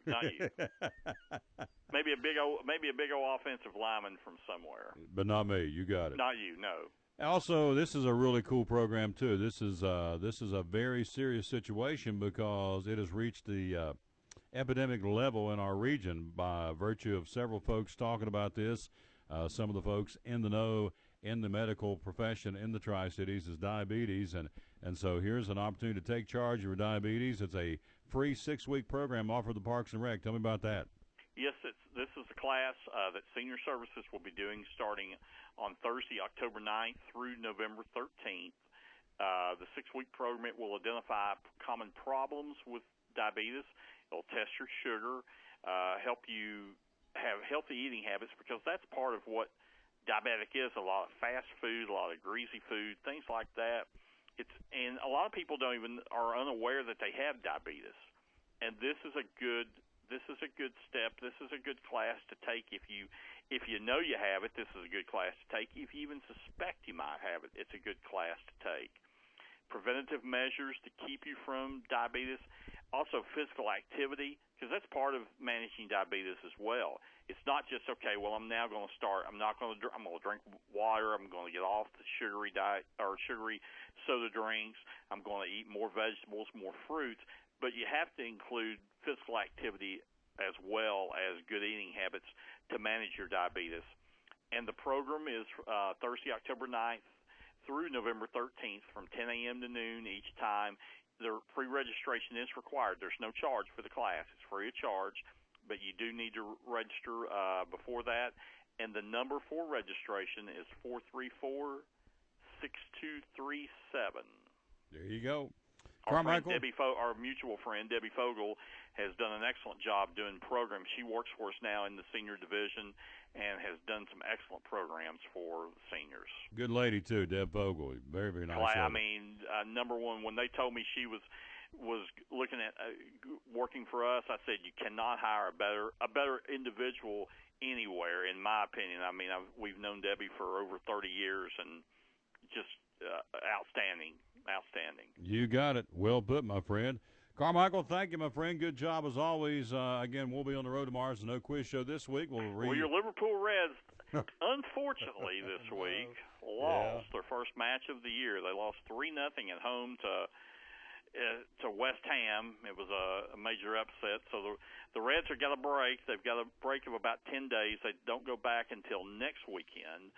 This is the European nations are playing qualifying matches for Europa 2016, and the matches in North America, the teams are off because they're doing friendly matches. So the Reds have a little bit of a break right now until next weekend.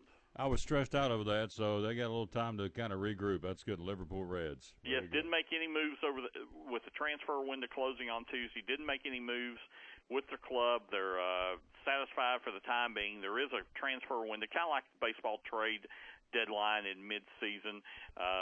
The transfer window will be in January, so maybe there will be some moves for the Reds during that January time period. The Liverpool Reds, you got it. Carmichael, great report, my friend. Stay cool this Labor Day weekend. I'll talk to you next week, all right? Yes, sir. We'll see you next week. Yep, great job, our buddy David Carmichael again from the Johnson City Parks and Rec. Enjoy him. Oh, he's a funny guy, I'm telling you. Our travel days, back in the days of doing the Buccaneers on the unbelievable. Back in the days doing Buccaneer on the radio, Bucks on the radio. Had the privilege of calling the Bucks twice on the radio, and it was a good run with Buddy Sasser's last year, Mike Ayers' first year. That was way back in the day, and that was a good run. Had a lot of fun with that. And Carmichael was part of a broadcast team, and to say he's a piece of work is an understatement. That old boy is, as they say, he's a nice one. Tom Taylor Sports Show, thanks for being with us again on this Thursday. No show tomorrow. We're traveling with the Science Hill football team. Check out the Coaches Show, by the way. We have them up for you, ready to go at YouTube. You type in, go to youtube.com, obviously, and type in Stacy Carter Coaches Show, and there it is. It's a new show every week. Comes out on Wednesdays at noon. Graham Clark Coaches Show. He'll join us coming up next half hour, by the way, live on the show, talking about William Blount and the Governors. That'll be, again, with the Graham Clark Coaches Show. That's out every Wednesday at noon as well. And also the Sean Whitten Coaches Show. And that's out every Wednesday at noon as well. Just go to youtube.com, type in these gentlemen's name, and the show pops right up. New show every week with highlights and coaches' comments. And, you know, we talk about the previous game and certainly highlight or preview the upcoming opponent. In this case, Elizabethton and Johnson County, Science Hill on the road at Bradley Central, and Dobbins Minute on the road at William Blount. So that's all out there free. It's video, audio on demand. You can watch it anytime you want to. And those shows stay up infinitely. So it's out there for your viewing pleasure. All you do is go to youtube.com and type in those particular coaches' shows, and there you be. Our broadcast tomorrow night will be right here, livestream.com. Type in Tom Taylor Productions, and there will be a big sign on the audio cast on the screen will say Science Hill at Bradley Central. We're going to air the broadcast at 7 o'clock with the Blue Lizard Australian Sunscreen pregame show. Kickoff at 7:30. Halftime show tomorrow night brought to you by Center Street Wealth Management Group, our good friends Tim Colvin and Greg Taylor from the Science Hill camp. And then, of course, post-game show, we'll do the same. Blue Lizard will come right back and sponsor our post-game show as well. Every first down of Science Hill is brought to you by Select 7 Credit Union with locations across the Tri-Cities. And appreciate our buddy Kevin Jones for saying, man, I want to be on your all's audio internet broadcast. I said, you got it. And so we is there, and he's there. And so it's very easy to find. Livestream.com. Type in Tom Taylor Productions. We'll be there tomorrow night. Don Shepard and I will bring it to you from Bradley Central High School, home of the Bears, down in Bradley County, which is, if you don't know where that's at, it's in Cleveland, Tennessee. So it's theoretically between Knoxville and Chattanooga in Cleveland. So pretty good haul down there. But, hey, we need to get down and get us a W and head back home and be ready to take on the Irwin, North Carolina football team next Friday night for homecoming for Science Hill. Quick break, back with more as we'll pause for the cause. Our great sponsors, Kingsport Cabinetry and Jim Klein Farmers Insurance, where they're having their open house right now for another hour from 11 to 2. Everybody can stop by there on Center Street in Kingsport and get some goodies and say hello to Jim Klein, that big old tall drink of water, and his outstanding staff there as well. And so Jim Klein from Jim Klein Farmers Insurance. Also our good friends from Chick-fil-A, ate there again yesterday. Whew, man, what some food. You know about some good food at Chick-fil-A, and I'm going to talk about some of the trays you can get. Actually, I'm talking about some of the biscuits you can get.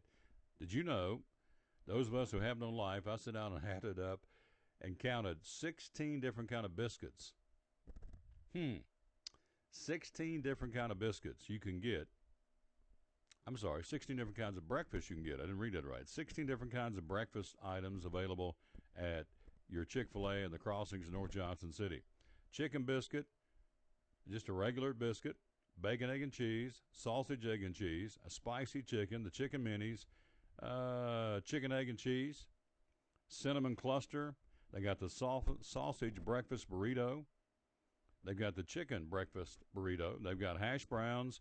They've got the chicken, the bacon, and a sausage platter. They got oatmeal Chick-fil-A on Crossings in North Johnson City, a multi-grain oatmeal, and the Greek yogurt parfait. 16 different ways to have breakfast, again, at Chick-fil-A at the Crossings in North Johnson City. We thank Tim and the gang for allowing us to promote them every day and be on this show and also on the coaches show and on Science Hill football. We appreciate him very much. Quick break. We'll be right back, and we'll hear from Aaron talking about Chick-fil-A and our buddy Tim Smith from American Import and Auto Repair, home of the free loaner car program at 913-3111. Also, we'll hear from our good friend from Kingsmore Cabinetry, our buddy Richard Isaacs. Also, we got Wyman to do the quiz show today, we hope. He has been very busy. Called him this morning. Bracken Paving, one of our great sponsors. He's a man, everybody and their brother.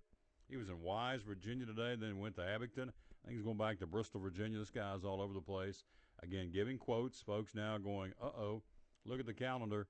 We are not that far away from cold weather and, the Christmas countdown. Say what you want. It's not that far away. 113 days till Christmas. That's it. So in between now and Christmas will be cooler and colder weather. And there's a lot of folks calling 323-8726 and getting a quote. Come out and see about getting their driveway, their parking lot sealed for the upcoming winter season. Remember last year it was freeze, thaw. Man, that'll tear a driveway up. And so when they put ice on top of that, when it melts, gets down underneath the asphalt, freeze, thaw, it'll mess it up. And so a lot of folks right now, and Wyman says, man, I am just driving crazy around here doing quotes. 323-8726 is the number to call. More from the studio here on this Thursday. We thank you for being with us. Day number 133 over my shoulder. Let me point to it again. That right there is what it's all about for me, the cross. And so I dedicate this show every day to the man who hung up on the cross for me and you, and we certainly didn't deserve it. And he does it and did it, or not does it. He did it and did it willingly. And so I dedicate this show to the man who hung on the cross. And for him, I'm obviously forever grateful for what he did for me, because none of us, and I know for myself because I live with me, I didn't deserve what he did for me. And so I thank him for that. Quick break. We'll be right back with more. We got Graham Clark coming up next half hour and more to talk about. We got baseball. We got NASCAR. We've got college football. Got lots straight ahead. Stay with us. Come back with us right here on the Tom Taylor Sports Show. Kingsport Cabinetry installs cabinets and countertops all over the three-state region. I asked owner Richard Isaacs, is there a template or is the sky the limit? Pretty much the sky's the limit. We have a very good drawing system that you come in, tell me what you want. If you have a set of house plans that you're working with, you're building a new house, we can take it off the house plans, we can draw it up, do you 3D drawings where you can see exactly where all the doors, the drawers, the color of the cabinets, kind of get close to the color of the countertops in your drawings. Go over that with you, then you can say, well, Richard, let's change this. I'd rather for that door to open the other way, or I want that cabinet to be bigger, that cabinet to be smaller. We can customize it to your needs. It's all about what the customer wants. We want them to be happy when they leave here. Kingsport Cabinetry. Call Richard Isaacs today at 247-6134. It's Friday night at 7 o'clock. You've been involved in a car accident. You may be out of state on vacation or just a few miles from home. What do? Who do you call? At Farmers Insurance Group, One call is all you have to make. Hello, this is Jim Klein, an agent with Farmers Insurance. It's called One and Done. You don't have to wait till Monday morning to file a claim. You can make the initial call, and we'll begin right away to help you. We assist you in moving the vehicle to a certified repair shop, getting you set up with rental car, and informing your agent. Then here are the staff at Jim Klein Farmers Insurance. We follow the claim through to the end. It's that easy. One and done. We're your one and done location for all your insurance needs. Auto, home, life, commercial, workers' comp, and bonds. We can help you with all your insurance needs. Give me a call today, Jim Klein Farmers Insurance at 247-5400, your one and done location in Kingsport, 247-5400. At American Import and Auto Repair in Johnson City, one of the things that owner Tim Smith is most proud of is their hard-earned certifications. We are an ASE Blue Seal shop, which is important because what it tells the customer is we care enough to get certified, not in one certain area of cars. You have to be certified in 8 different certifications, in 8 different tests you have to take, and you have to be updated on them yearly to make sure that you're up to date. We not only have one of those, we have 3 ASE master technicians here. With the ratio, it goes into a ratio, and we're a Blue Seal shop. So it tells you that we care about training and we care about knowing about your car. We want to help fix it right. American Import and Auto Repair, West Market Street, Johnson City, home of the free loaner car program. Open 6 days a week. Call today, 913-3111. Any day is a good day to get a tray from Chick-fil-A. Over 10 to choose from. Perfect for having the gang over to watch the big game, birthday parties, church get-togethers, backyard gatherings, everything from fruit trays to garden salad trays to nuggets and chicken strip trays. And for the sweet tooth, try the cinnamon cluster or chocolate chunk cookie tray. So you see, any day is a good day to get a tray from Chick-fil-A. Chick-fil-A at the crossings in North Johnson City.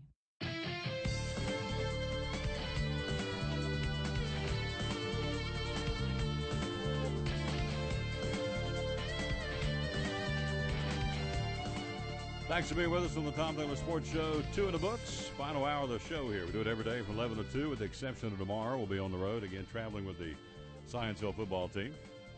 Let's clean up the desks here and see what's happening. We, of course, told you the big story. Tom Brady gets his suspension overturned, his 4-game suspension lifted, so he's a free bird to play football. Of course, they play tonight, and they'll take on the Giants of the Meadowlands in the NFL final preseason game.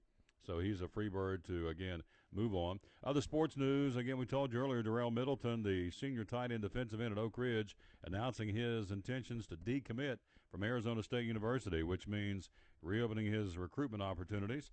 He chose them over the other 5 that he had kind of finalized. Tennessee, Alabama, South Carolina, and Oregon. Also, Alabama and Florida State were in the hunt. So all those folks, I would think, back on the table. And Middleton, a 3-star prospect, considered the number 24th best tight end in the country, and number 14 overall player in Tennessee. So this guy is one that a lot of folks would like to obviously get a hold of, and so he's back on the recruiting block, if you will, to do just that. And that would be to play his football for the team other than Arizona State for the upcoming college season a year from now. Tennessee's roster last season, one of the youngest in the country. That was to be expected. Of course, he went 5-7 each of the previous 3 seasons under Coach Butch Jones. In the second season under Coach Jones, they had finished 5-7 of each of the previous 3 years. Brought in a recruiting class that was consensus top 10 in the country. Talent was concentrated, the underclassmen, so it was of little surprise the Vols played 21 true freshmen in their season opener, a total of 23 during the season, the most of any program in the nation. Well, this weekend they're taking 22 true freshmen to Saturday's season opener against Bowling Green, and Jones figures all of them are going to play. So you may take your lumps now, even maybe not this week, maybe against Oklahoma or whenever down the road, but you got 24 kids playing. 22 freshmen playing. You're going. I mean, you can't put a. Well, you can in wins and losses, but you can't put a number, if you will, on the experience these kids are going to get as freshmen. So by the time they're seniors, juniors, and seniors, 2 more years, look out for Tennessee footballs. They're taking 22 true freshmen down for the game on Saturday against Bowling Green at Nissan Stadium or Nissan Field in Nashville. Here's our thought for the day from our buddy Larry Kaiser from Larry Kaiser Nationwide Insurance. Very simple. We make a living by what we get.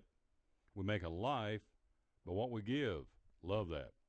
We make a living by what we get. We make a life by what we give. That's our thought for the day from our buddy Larry Kaiser from Larry Kaiser Nationwide Insurance. Again, located in North Johnson City. A phone call away, of course, at 282-1389. He, like Tom Wyman, is swamped. He's covered up. 282-1389 to, again, get more information from our buddy Larry Kaiser, the Big Easy, as we call him. We make a living by what we get. We make a life by what we give. So that's our thought for the day from Larry Kaiser Nationwide Insurance. Well, this thing continues to unfold. The NFL losing big time on Thursday. Judge Richard Berman vacating the 4-game suspension Roger Goodell gave Patriots quarterback Tom Brady. Patriots are obviously pleased. NFL obviously is not, and the league will appeal, according to a statement from Goodell, stating the league plans to protect the integrity of the game, which is what I said 2 hours ago. We are grateful, this is Goodell quoting now, we are grateful to Judge Berman for hearing this matter, but respectfully disagree with today's decision. We will appeal today's ruling in order to uphold the collectively bargained responsibility to protect the integrity of the game, Goodell said. The commissioner's responsibility to secure the competitive fairness of our game is a paramount principle, and the league and our 32 clubs will continue to pursue a path to that end. So what does that mean? Probably means more lawyers, I guess. So anyway, they are going to appeal this. I didn't think that was any surprise. So Roger Goodell, again, I would think if I'm in his shoes, I am big time embarrassed, quite frankly. So, by the way, the judge rebukes him. How about that? We studied that last night in church with the young people, the word rebuke. And so deflate Judge Roger Goodell invented his own brand of justice, which is what Carmichael referenced earlier. Judge Berman vacated Tom Brady's 4-game suspension in a 40-page ruling that stunned the NFL world and set the Patriots up nicely for 2015. In his ruling, Berman did not hold back with his criticism of the National Football League. You reckon anybody's going to send him any tickets to the next NFL game of his choice? Probably not. I wouldn't think so. Berman did not make any friends with the National Football League, citing a previous lawsuit and stating that the NFL commissioner essentially invented his own brand of justice. Wow. He was all over Goodell. Because there was no notice of a 4-game suspension in the circumstances presented here, Commissioner Goodell may be said to have dispensed his own brand of industrial justice. So he was all about it. He was hammering Goodell left and right. Roger Goodell, I said in the beginning of this whole thing, he has no business being in the middle of this. He needs to get a neutral mediator / arbitrator to decide this. And he didn't, and so now eggs on his face, and I think it won't be too much to see him begin the demise of his career as commissioner of the National Football League, but that's just me. So we'll see. But anyway, as we said, this type of decision is polarizing folks across the country. Some for it, some against it.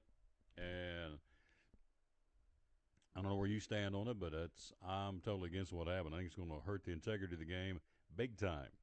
Big time integrity of the game has been damaged by the NFL, or not in this case, NFL, but Judge Berman. What else going on? Ohio State confirming, Cardale Jones in the hospital.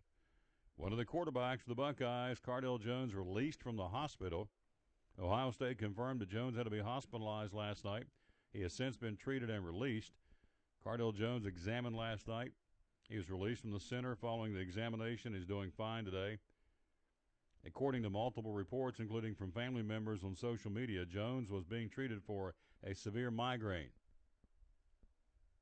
So I guess it got to the point he had to go to the emergency room to have that treated. He's okay. He's out. He and the Buckeyes opened their season against Virginia Tech on Monday night. He was expected to split time with quarterback J.T. Barrett, who, though his status may need to be updated by Coach Urban Meyer today, but Cardale Jones out of the hospital, looks like he's going to be ready to go if they say he's ready to go. So that'll be up to the medical folks and obviously up to Urban Meyer, the coach of the Ohio State Buckeyes, if Cardale Jones gets the green light to travel and play Monday night for the Buckeyes against the Hokies up the road in Blacksburg. Tom Taylor Sports Show, thanks for being with us again on this Thursday. Major League Baseball, who won it last night? The Reds won. Lawsy mercy. Can you believe that? The Reds won a game. Votto went deep. Reds beat the Cubbies. Other winners, the Dodgers, Colorado, Washington, Milwaukee, the Mets, Miami all get wins in the National League. In the American League, Texas, Kansas City, Seattle, Minnesota, Toronto, Baltimore, the Yankees, and the Angels all get wins in the American League. American League races right now a little tighter. Toronto a game and a half better than the Yankees. Yankees making some noise. Kansas City maintains a 12-game lead in the Central. In the West, Houston, the Astros, a 2-game lead over Texas after last night's activities. And yesterday, in the National League, the Mets 6.5 better than Washington in the East. In the Central, the Cardinals maintain a 6-game lead over the Pittsburgh Pirates in the Central. And also you have the Dodgers a 6.5-game lead over the Giants in the NL Western Division. Let's see. Games just now getting started. We've got some of those. Let's see. Let's hit the magic button here and see if she'll pop up for me. And, yep, starting right now. One-day game. White Sox will be in Minnesota, the Battle of the Twinkies. That's starting right now. We'll give an update for you. Everything else under the lights tonight in Major League Baseball. The Braves at Washington, Pittsburgh and Milwaukee, Detroit and Kansas City, San Francisco and Colorado, the Dodgers and San Diego. And would that be it? I believe it is it. Everything else kind of shut down. The Reds have a travel date coming back home to open up a series this weekend with, I believe, Milwaukee. So, anyway, that's what's going on in Major League Baseball for today. And, again, the pennant races, Toronto, American League East, pretty tight. Game and a half over the Yankees. Then you have Houston, 2 better than Texas in the American League West. Those are 2 pretty tight races. And, as we said, the Mets and the Cardinals and the Dodgers in their divisions in the National League all lead by at least 6 games, in some cases 6.5. So that's what's going on there. What else going on? The Florida Gators have announced their starting quarterback. We've seen this all week long in the Southeastern Conference. And now Treon Harris starting at quarterback in Florida's opener. Will Greer will play. But, again, Treon Harris to start at QB in Florida's opener. And Will Greer will also play for the Gators in Jim McElwain's debut against New Mexico State on Saturday. Redshirt freshman Will Greer will see time as well.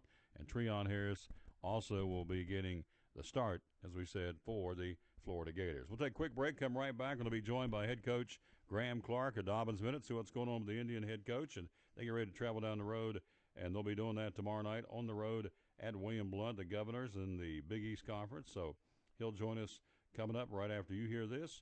We pause for the calls to let our sponsors tell you all about their great products right here on a Thursday edition of the Tom Taylor Sports Show. Hi, I'm Rob Cole with Bays Mountain Park. There's something for everyone at Bays Mountain Park. Whether you're an outdoor enthusiast or simply looking to get away and relax, Bays Mountain Park in Kingsport, Tennessee is the perfect destination. For only $4 per vehicle, enjoy 3,500 acres of breathtaking scenery, featuring 40 miles of hiking trails, wildlife habitats, one of the Southeast's premier planetariums, and much, much more. For more information, please visit www.baysmountain.com or call us at 423-229-9447. Bays Mountain Park, one of the Tri-City's best places for learning, leisure, and recreation. American Import and Auto Repair takes a lot of pride in their work and customer service. Owner Kim Smith tells us why someone should consider American Import and Auto Repair in Johnson City. Well, of course, the first thing is you want to make sure that people are getting value for their dollar. Our emphasis is on quality, not quantity. We want to make sure that not only is the job being done, but it's done right with quality parts, with highly trained technicians. All of our technicians are ASE certified. We have several master techs, which is the highest you can get in the ASE. And ASE is a program that certifies people to the top level of their industry in car repair. We want people to feel comfortable. We never twist people's arms. Like I said, it's about quality. We want people to be happy. We want them to come back. We want a good name. You know, we're customers of other businesses. We want to be treated right, so we'd like to treat our customers right. American Import and Auto Repair, Johnson City. Call today at 913-3111. Kingsport Cabinetry installs cabinets and countertops all over the 3-state region. Owner Richard Isaac says there is no charge for his quotes.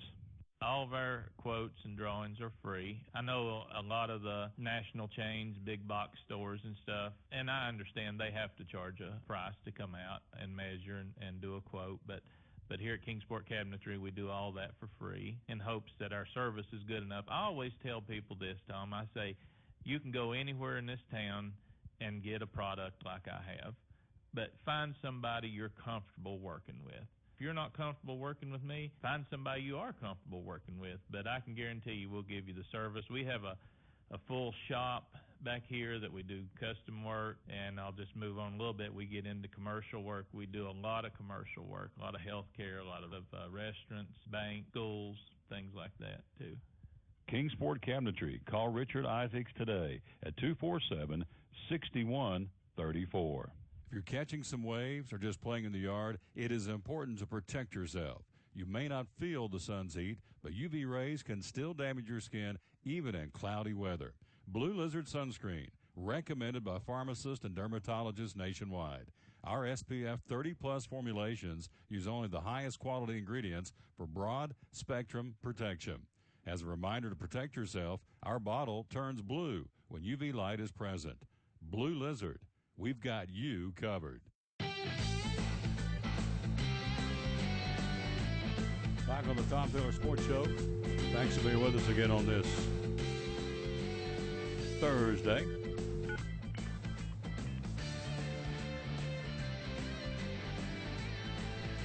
Checking in with Graham Clark.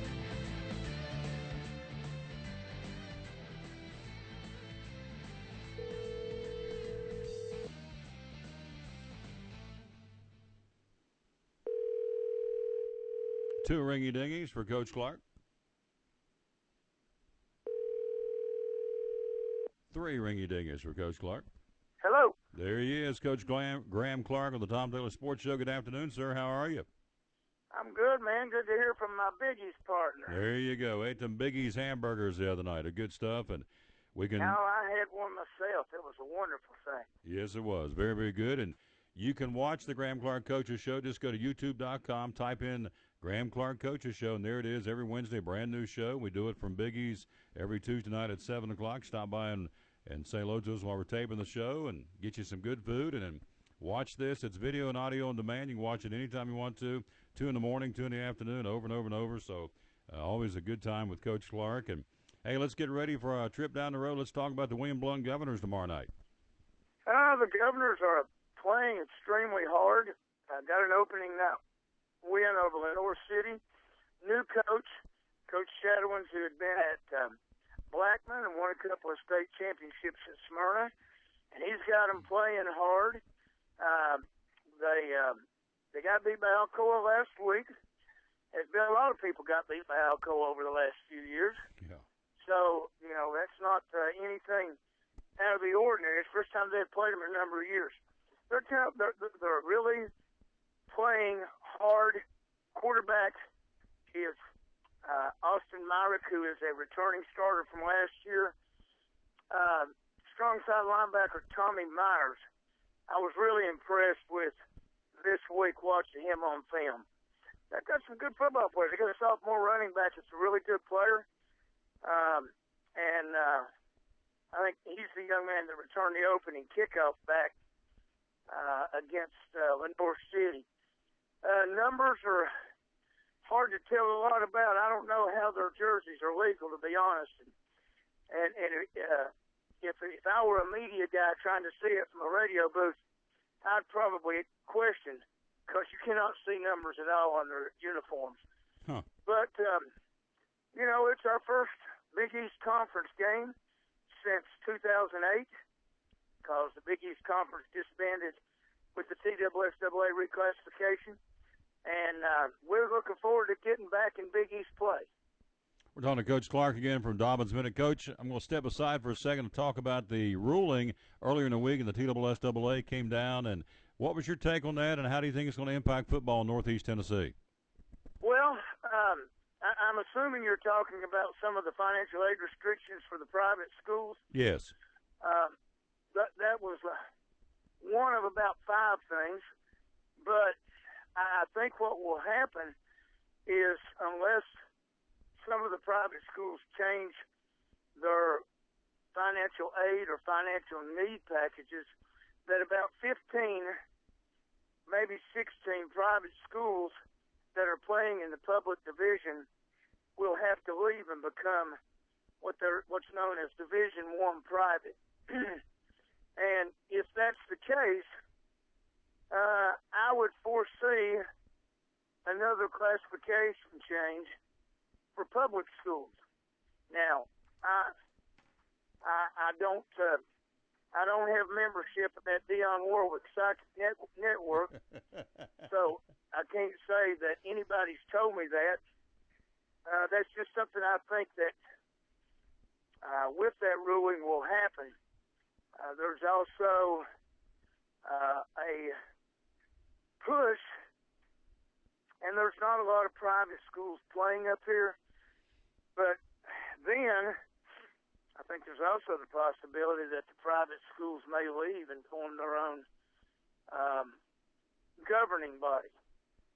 I don't know, but there's also a ruling on no longer allowing middle schoolers to be trained strength and conditioning wise by high school coaches, which we've allowed our middle schoolers to come over here and lift weights with us in the past.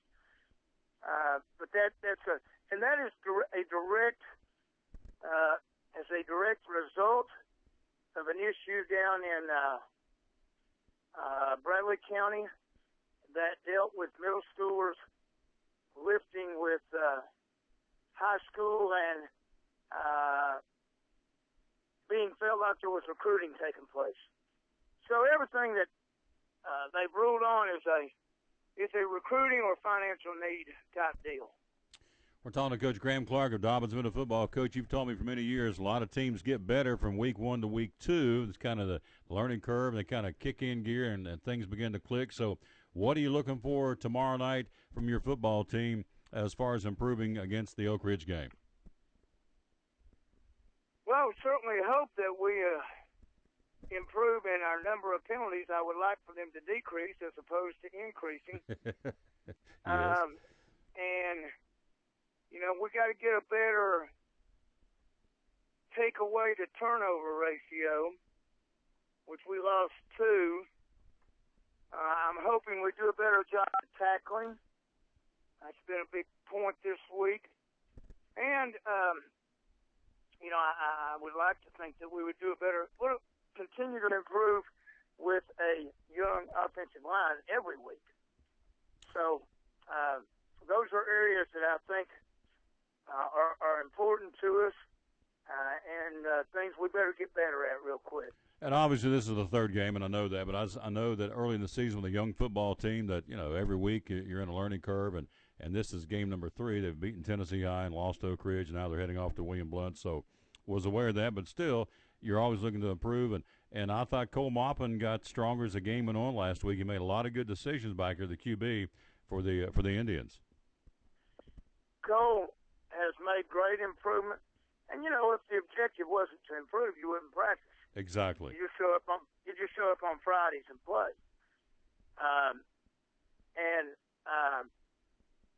Cole's made great improvement. I think, Edward Newcomb made some big plays for us last week offensively. James Buchanan had an outstanding game. James played a couple games for us last year, but no question, he made great improvement from week 1 to week 2. And then Ivan Phillips keeps finding ways to make plays for us too. So, Ivan had the punt block at it was about 5 minutes left that gave us a chance to drive down and score, and we got it down there, but we ended up turning it over. So, yeah, Tom, you got a good eye, my brother. Cole Maupin did make great strides last week. Before I let you, you've been doing some quarterback training on your own, haven't you? Yes, I have. Yeah, they call me the snake back up home because I can throw like the Stabler man used to do. So, yeah, right. I thought that's just because you slithered around on the ground when you got hit. Before I let you go, help me with this. Clarify this for me. Again, we're talking to Coach Clark. Young man you saw last Friday night, a heck of a player, Darrell Middleton, has decommitted from Arizona State. What does that mean? Does that mean he's back on the market as far as recruiting and anybody can go see him now? Educate me. Well, yes, and even when you're committed, everybody can go see you. Okay. A commitment is really not binding for anybody. Now, if you're a college recruiter and you get a young man to commit and you take that commitment away from him, you become very unpopular and not trusted in the game. However, the young man can decommit, and like I said, it doesn't matter if you're committed or not. You're still out there being committed or being recruited. So a commitment, really, in the world of college athletics, is not binding. Does not have to be followed through with. But, should be, and you will stop getting commitments as a college coach early if you don't honor whenever you give them. There you go. I knew you had cleared up for me, Coach. You're on the road tomorrow night against the Wind-Blunt Governors. Good luck to the Indians. We'll tape a show next Tuesday night out of Biggie's there crossing the Putt-Putt on Stone Drive, and we'll give you another one of those Biggie burgers. And, hey, looking forward to hanging with you next week. Good luck tomorrow night to the Indians, all right? Can't wait. Appreciate it, Tom Taylor. Roll Tribe. You got it. Good man right there. Coach Graham Clark, head football coach of the Dobbins Minute Indians, joining us for a few minutes. And, again, there you go. Darrell Middleton verbally had committed to Arizona State, the outstanding football player from Oak Ridge, but he has pulled that off the table, and he is now saying, hey, it's open season. I'm ready to sit down and talk to folks. And so, again, he turned away. He headed down to the top 5 when he picked Arizona State. The other 4 were Tennessee, Alabama, South Carolina, and Oregon. Also, Alabama and Florida State were in the fray. So this guy's the deal, 6'6", 255. And so Darrell Middleton now back on the recruiting market, if you will. Having said, going to back off of Arizona State as far as a verbal, and verbal is nothing more than that till you sign the dotted line in February of next year when the recruiting class and the recruiting period ends up and folks sign on the dotted line. All right, I'm fired up right here. I just saw this come across the news and has nothing to do with sports, has a lot to do with our country. So here we go, and I'm going to step aside from the sports world for a minute. I'm going to preach to you for just a second. No, I'm not going to preach to you. I'm going to give you my opinion on something. Just got this in from the VA, the Veterans Administration. Good grief. They have confirmed, this is the VA confirming, that 300,000 veterans have died waiting for health care. Man, what a tragedy. That is just inexcusable for someone to serve this country in whatever branch of the military, in whatever capacity, and come back home and need medical help, and they've actually died while waiting for health care. This comes from the Inspector General report. This is not somebody just going, wetting their finger going, well, I think this. This is confirmed. The new Inspector General report confirms more than 300,000 veterans perished while waiting for health care services in the VA, and nearly twice as many are still being ignored.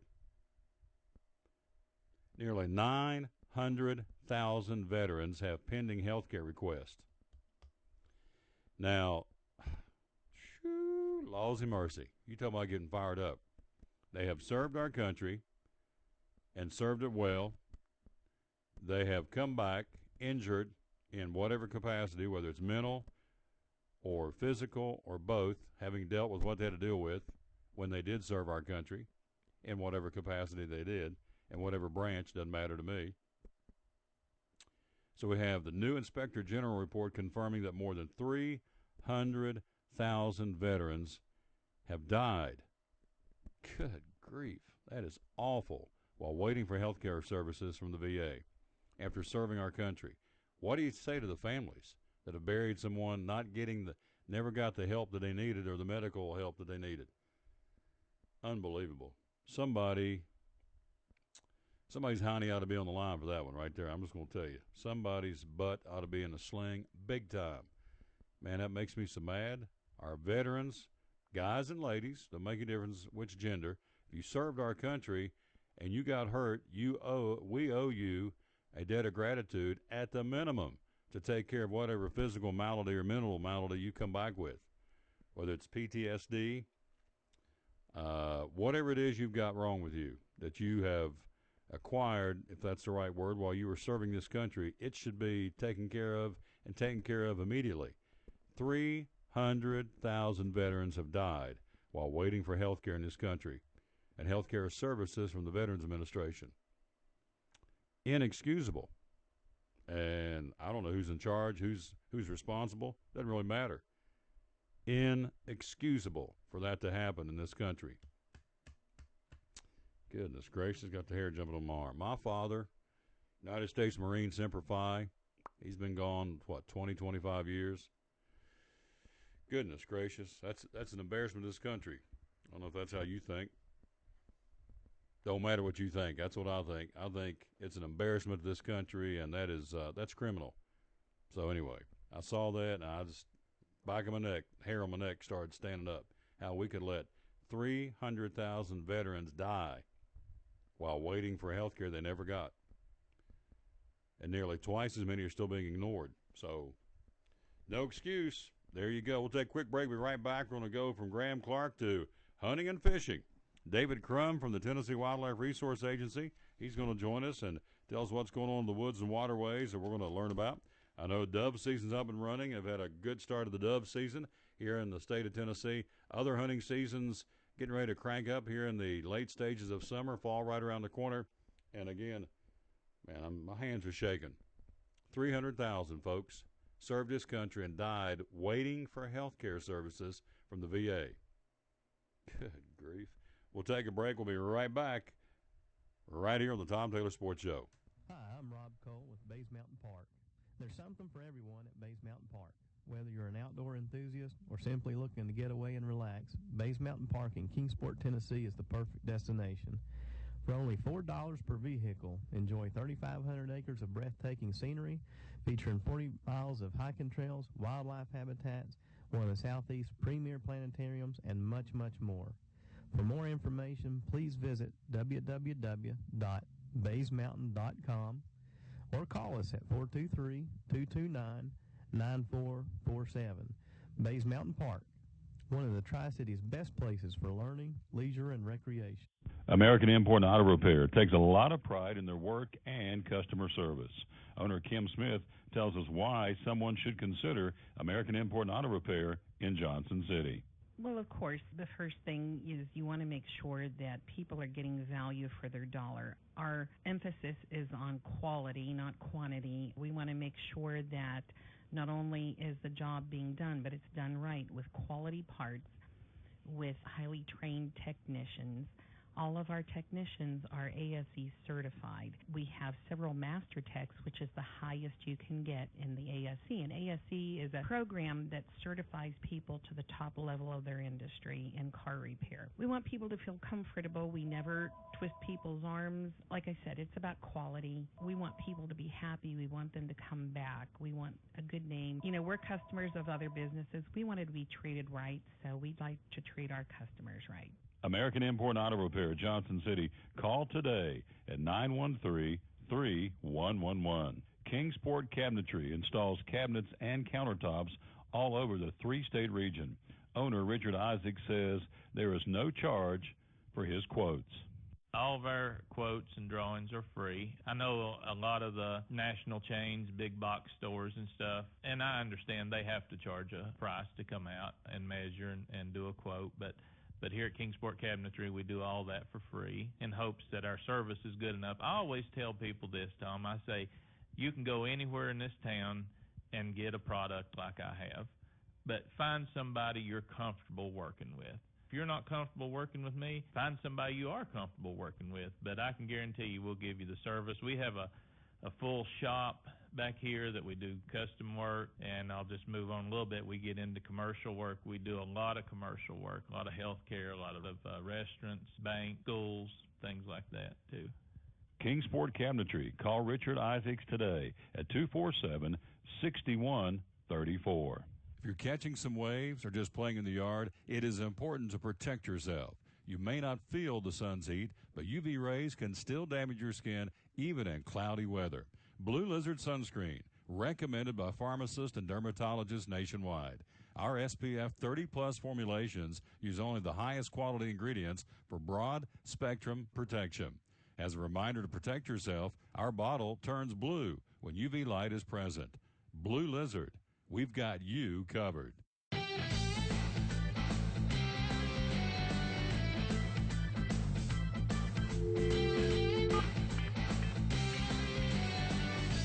Back on the Tom Taylor Sports Show. Thanks for being with us again on this Thursday.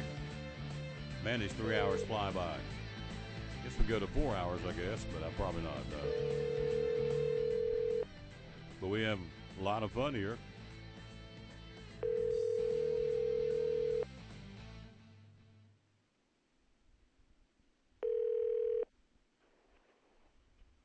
Good afternoon, Tom Taylor. How are you doing today? Good afternoon, sir. Our buddy David Crum live with us on the Tom Taylor Sports Show on this Thursday afternoon. And, man, we got lots to talk about. And here we go. Let's start. Let's get things going with dove season starting with a blast. Tell me about that from last week. How'd that go?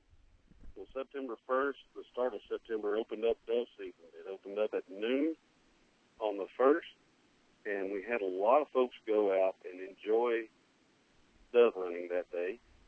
TWRA has actually leased 9 fields in Upper East Tennessee. Approximately 1,000 hunters harvested a little over 5,000 birds. We've got the farmers have go out, and there are very few of them that are chopping silage grain right now or cutting different types of grain. We have found a few of them that were willing to lease fields for us, so we go out and pay the farmers money to lease those fields to provide an opportunity for the public to go out and have a chance to dove hunt. We have different dove fields leased in Claiborne County, Greene County, Jefferson County, Loudoun County, Washington County. We have several different fields. In addition to that, we also have the wildlife management areas listed, and these are open for public dove hunting. Go to the website of tnwildlife.org. That's tnwildlife.org, and click on the Region 4 link, and you get a link to all of these public dove fields. They'll also be available for the 5th and the 7th, which, of course, is this upcoming weekend. Had a lot of folks out there sweating. You know, it's kind of a tradition to go out and dove hunt. Kind of kicks off all the hunting seasons going on. Some folks literally, not to sound too corny, Tom, but some folks literally had a blast. Yeah, there you go. I like that. We're talking again to our buddy Crum, the TWRA. Other hunting season getting ready to crank up. Tell me about that in the woods of Tennessee. Well, also in addition to the dove hunting season opening up on September 1st, we had goose season that opened up at daylight on September 1st. Several folks went out and harvested some geese. This goose season actually goes through September 15th. The limit is 5. And some folks went out early in the morning. I checked some folks out. Matter of fact, right before daylight, they were getting ready to go out on the lake. And they had a really good time. Took some folks and harvested some geese. Be sure you check all of the regulations for the open seasons and what you can and cannot do with regards to goose hunting and also dove hunting. You would need to have a regular hunting and fishing license. In addition to that, you would also need to have the migratory bird permit. If you have an annual sportsman's license or a lifetime license, this is free. So if not, it's $2 permit. This is a way that the feds keep up with who is hunting and who is harvesting. It's a federal requirement to have. If you're also waterfowl hunting, such as goose, and with the upcoming duck season, the early duck season coming open here pretty soon, that opens up on September 12th through the 16th, you'll need to have the federal waterfowl stamp. This year it has gone up to $15. Correction, it's gone up to $25. It used to be $15. So if you go out, purchase all this, be sure that federal duck stamp, you sign it across the face to make it valid when you have it in possession. So all of this is required when you go out and either dove hunt or duck hunt or goose hunt. It's a really good time to go out, and if you can handle the heat, early morning it's not that bad, and late in the evening it's not that bad. That's when the birds, as far as the doves are going, that's when the birds normally fly. a really good time to get out and enjoy what the good Lord above has provided for us here in East Tennessee. Talking to David Crum, our buddy from the Tennessee Wildlife Resource Agency. Love having him on every week. Tell me about lake habitat management right now. What's going on with that in Tennessee? Well, Tom, you know Boone Lake has been drawn down due to the leak there at the dam. In the earthen part of the dam, TVA has had the lake down this summer, and they've announced 5 to 7 years before the lake will be brought back up to normal pool. They've actually started, in conjunction with TWRA, the Boone Reservoir Fisheries Habitat Enhancement Project. This project will be able, a lot of folks will be able to go out and participate. They'll be going out and planting vegetation that will help with erosion problems. It will also help with some cover for wildlife. It will also help for providing food for wildlife. And once the waters come back up, all this vegetation will be flooded over, and it'll provide wonderful habitat for fish to lay eggs and hopefully help produce a better fisheries for Boone Lake.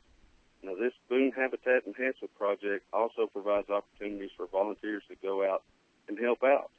If you want to help out, you can volunteer your time to help out and establish these plants as far as going out and planting them, or you can contact someone and get permission to plant the vegetation on your property where TVA holds certain flowage easement rights. If you're interested in doing this, you can contact TVA, Shannon O'Quinn, at 423-467-3801, or John Hammonds with TWRA at 423-522-2472. Tom, I know that's a lot of information thrown at you really fast, but if you go to the website of tnwildlife.org, that's tnwildlife.org, you can find this information and sign up and help preserve and help conserve our wildlife and our fisheries that we have here in East Tennessee. We're talking to our buddy David Crum, the Tennessee Wildlife Resource Agency. He joins us each week, and we certainly appreciate that. Now, been looking out in the woods, and where I'm not out in the woods per se, but where I see trees, leaves starting to fall off. Is that because of the heat, the dryness? Is it unusual for leaves to be starting dropping off here in late August, now in early September? To me, it is, but I'm not out there. What do you say? Tom, I think the good Lord above knows the best answer to that. I think part of it is due to the heat, and part of it, as we've talked before, some of these cooler temperatures. Fall is in the air. Football season starts up. ETSU plays. Of course, NFL games are cranking up tonight, still going through the preseason. Fall is in the air, and there's a lot of seeds out on the oak trees, the beech trees, the hickory trees, even the chestnut trees that I found. There's a lot of hard mass out there as far as the nuts go. A lot of food for the wildlife. I think it's just right around the corner. But once again, only the good Lord above knows. There you go. And again, before we take off, as we always do, give us that famous look. By the way, went through the wildlife habitat at the fair last week. Another great job. I really enjoyed checking out all the different fish and all the different exhibits and the snakes and all that. So kudos to your staff again. You guys and ladies did a great job. You had a lot of folks go through there, didn't you? Yes, we did. We had a lot of folks go through it. The officers and biologists, mainly the officers, put in a lot of blood, sweat, and tears trying to get that exhibit ready. And it's one of the most popular exhibits there at the Appalachian Gray Fair. It's a wonderful exhibit to come out and get close to some animals that you may not get that close to. And once again, right around the corner next year, just put it on your calendar to come out and visit us at the Appalachian Gray Fair and come through the wildlife exhibit. There you go. Give us that famous hook, my friend, till we rejoin each other next week. Remember, folks, get your kids hooked on hunting and fishing, and you don't have to worry as much about them getting hooked on other things. And safe boating saves lives. Great report, my friend. You stay cool, and cold weather's not anywhere close on the radar right now, so stay cool and stay hydrated, and we'll talk to you next week, all right? I'll do my best, Tom. You keep rooting for those losing Steelers. There you go. You need to come over to my side of the fence where the Raiders. Yeah, that's the team, boys. That's the team, and not the Steelers. So, I don't know, Tom. I've been a diehard Steelers fan since back in the 70s when the Steel Curtain was there, and back in the day with Rocky Blyer, Mean Joe Green, Terry Bradshaw. I started as a youngin' being a Steelers fan, and I have definitely never even considered being converted to a Raiders fan. Once they got rid of some coaches. Now, granted, they've had some of the, Kenny Stabler was probably still ranks high up there with one of the greatest quarterbacks that's ever played the football game. And now you can't even compare this day and age athlete to back then because there weren't, we'll just say life is a lot different for a football player now than it was back then. And it's comparing apples to oranges. The Raiders had some good players going through them, but I'm a diehard Steelers fan. Even though they lose, I'll still be with them. There you go. Win, lose, or time. A Raider don't die. You're the same with the Steelers. Crum, great report, my friend. I'll talk to you next week, all right? Thank you very much, Tom. You take care, and out in this blistering heat, keep that ever-growing forehead covered up with some blue lizard. There you go. Good job, as always, my man David Crum for the Tennessee Wildlife Resource Agency, and he's right. That's a good thing to use. Blue Lizard, Australian sunscreen. Here's the story on that, too. I never thought about this. I saw Jeff Bedard up at the ballgame the other night from Blue Lizard, and he's right. He said, the wintertime, we kind of let our guard down, or even this time of the year, too. It's not as hot. We're not at the beach, so we just kind of, okay. We kind of do our thing, even on cloudy days. But really and truly, the rays are more harmful in the fall and in the winter because we take less precaution. Case in point, going to the football game on Saturday, sit there in one place and bake in the sun wherever you're going to go watch a football game on not just this coming Saturday, but any Saturday when the sun's out. Harmful rays, and so if you take that Blue Lizard tube with you and just lay it right there in the sun, when the harmful rays are out, that lid will actually turn blue. Thus the name Blue Lizard. So when that lid turns blue because of the UV rays coming down, that is your cue to go, guess I probably need to put some on. And it works. I know when we go swimming, of course, everything's shut down now, I think, for the most part. Maybe Wetlands is still open until Monday, but everybody else I've gone swimming with, all the other locations are gone for the year. But when we go swimming, first thing out of my bag, no question, out of the swim bag would be that tube of Blue Lizard Australian sunscreen SPF 30+ to put on the little people and make sure they don't get burnt. And they didn't. And it was really funny. I guess I can tell this now, but one day I took one of them and didn't put all the Blue Lizard. I just kind of put some on one side of the cheek and left the other one alone just to see what it would do. Guess what happened? This one was a little bit pink, not much. This one was very pink and wasn't enough to make it look very weird, but there was a noticeable difference because this one was without Blue Lizard, this side of her face and this cheek. So anyway, it works. Big fan of it. It's made right here in the Tri-Cities in Johnson City, Crown Laboratories, and again, one of the 11th fastest growing companies in the state. Understandably so. They do a great job, and we appreciate them very, very much. We have baseball going on right now. Only one game to report to you, the White Sox in Minnesota, and our last check, it was 1-0, bottom of the first, White Sox leading the Twinkies in American League Baseball. Tom Taylor Sports Show. Again, we'll come back and begin to wrap this thing up. We got a stack of stuff to go through over here. We do, and we'll do that as we'll come back with more. But first, our good friend and one of our great sponsors here on the Tom Taylor Sports Show, our buddy Tim Copenhaver from Champion Chevrolet on the Bristol Highway Motor Mile in Johnson City. Back after you hear from him and some other folks here on the Tom Taylor Sports Show. Trucks, and more trucks. At Champion Chevrolet on the Motor Mile in Johnson City, we have Silverado trucks everywhere with discounts up to $11,000 off MSRP on select Silverado All-Star Crew Cabs. 15 Spark, $10,995. 15 Sonic, $12,995. 15 Track, $17,995. 15 Equinox, $20,995. Shop us online 24/7 and don't forget our Saturday service hours. Champion Chevrolet on the Motor Mile in Johnson City, where they leave you asking, how do they do that? If you're catching some waves or just playing in the yard, it is important to protect yourself. You may not feel the sun's heat, but UV rays can still damage your skin even in cloudy weather. Blue Lizard Sunscreen, recommended by pharmacists and dermatologists nationwide. Our SPF 30+ formulations use only the highest quality ingredients for broad spectrum protection. As a reminder to protect yourself, our bottle turns blue when UV light is present.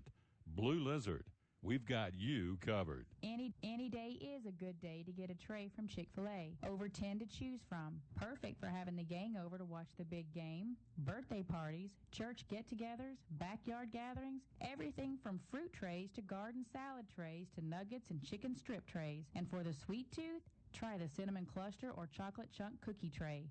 So you see, any day is a good day to get a tray from Chick-fil-A.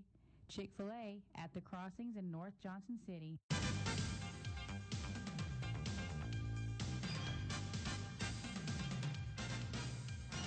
Thanks, Aaron. Back with the Tom Taylor Sports Show for a couple of more minutes here. Wow, this thing flies by. We have about ready to put a fork in a 3-hour show here on our day number 133 of the Tom Taylor Sports Show. We certainly thank you for that. You know, you watch ball games, you watch NASCAR. They're always doing things with cameras trying to give you, the fan, a better angle to watch a sporting event. Well, the National Football League has done this too. The NFL's come out with what they're going to be calling a pylon cam. Yep. If you've ever seen a close play on the sideline of the goal line or in the corner of the end zone and said to yourself, why don't they just have a camera in the pylons? Well, guess what? They are. CBS Sports announcing the pylon cam, which will be used during select broadcasts of Thursday Night Football and NFL and CBS, and maybe even the Super Bowl 50. So the pylon cam, it's right on the ground level. It is a camera in the pylon. What is the pylon? It's the little orange thing that sticks up in the corner of the end zone and right at the goal line. And that is the pylon, obviously. And so they've made them now with a camera inside the pylon that shoots right across the goal line. And so you can, again, see a play from ground level. Did he break the plane to the end zone to get in for a touchdown or so on and so forth? Was that an interception? Was that a fumble? Whatever.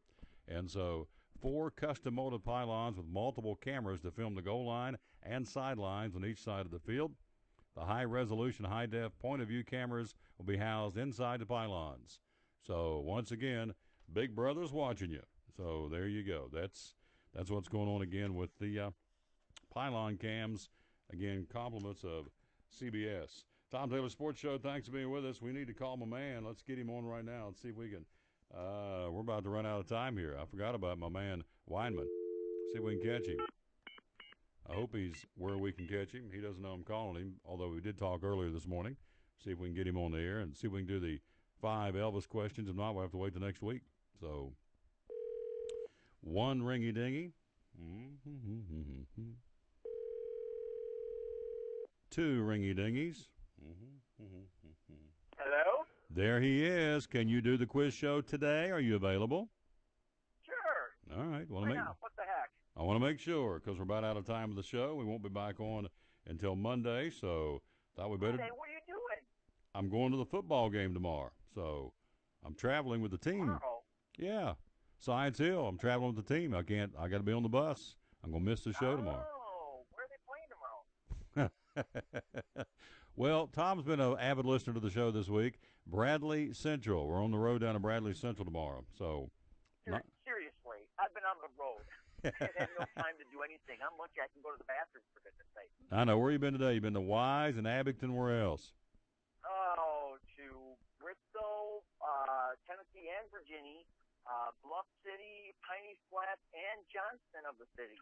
There you go. On the move. He's like Willie on the road again. So if you're I've been everywhere, man. I've been everywhere. Hit the music. Good grief. All right.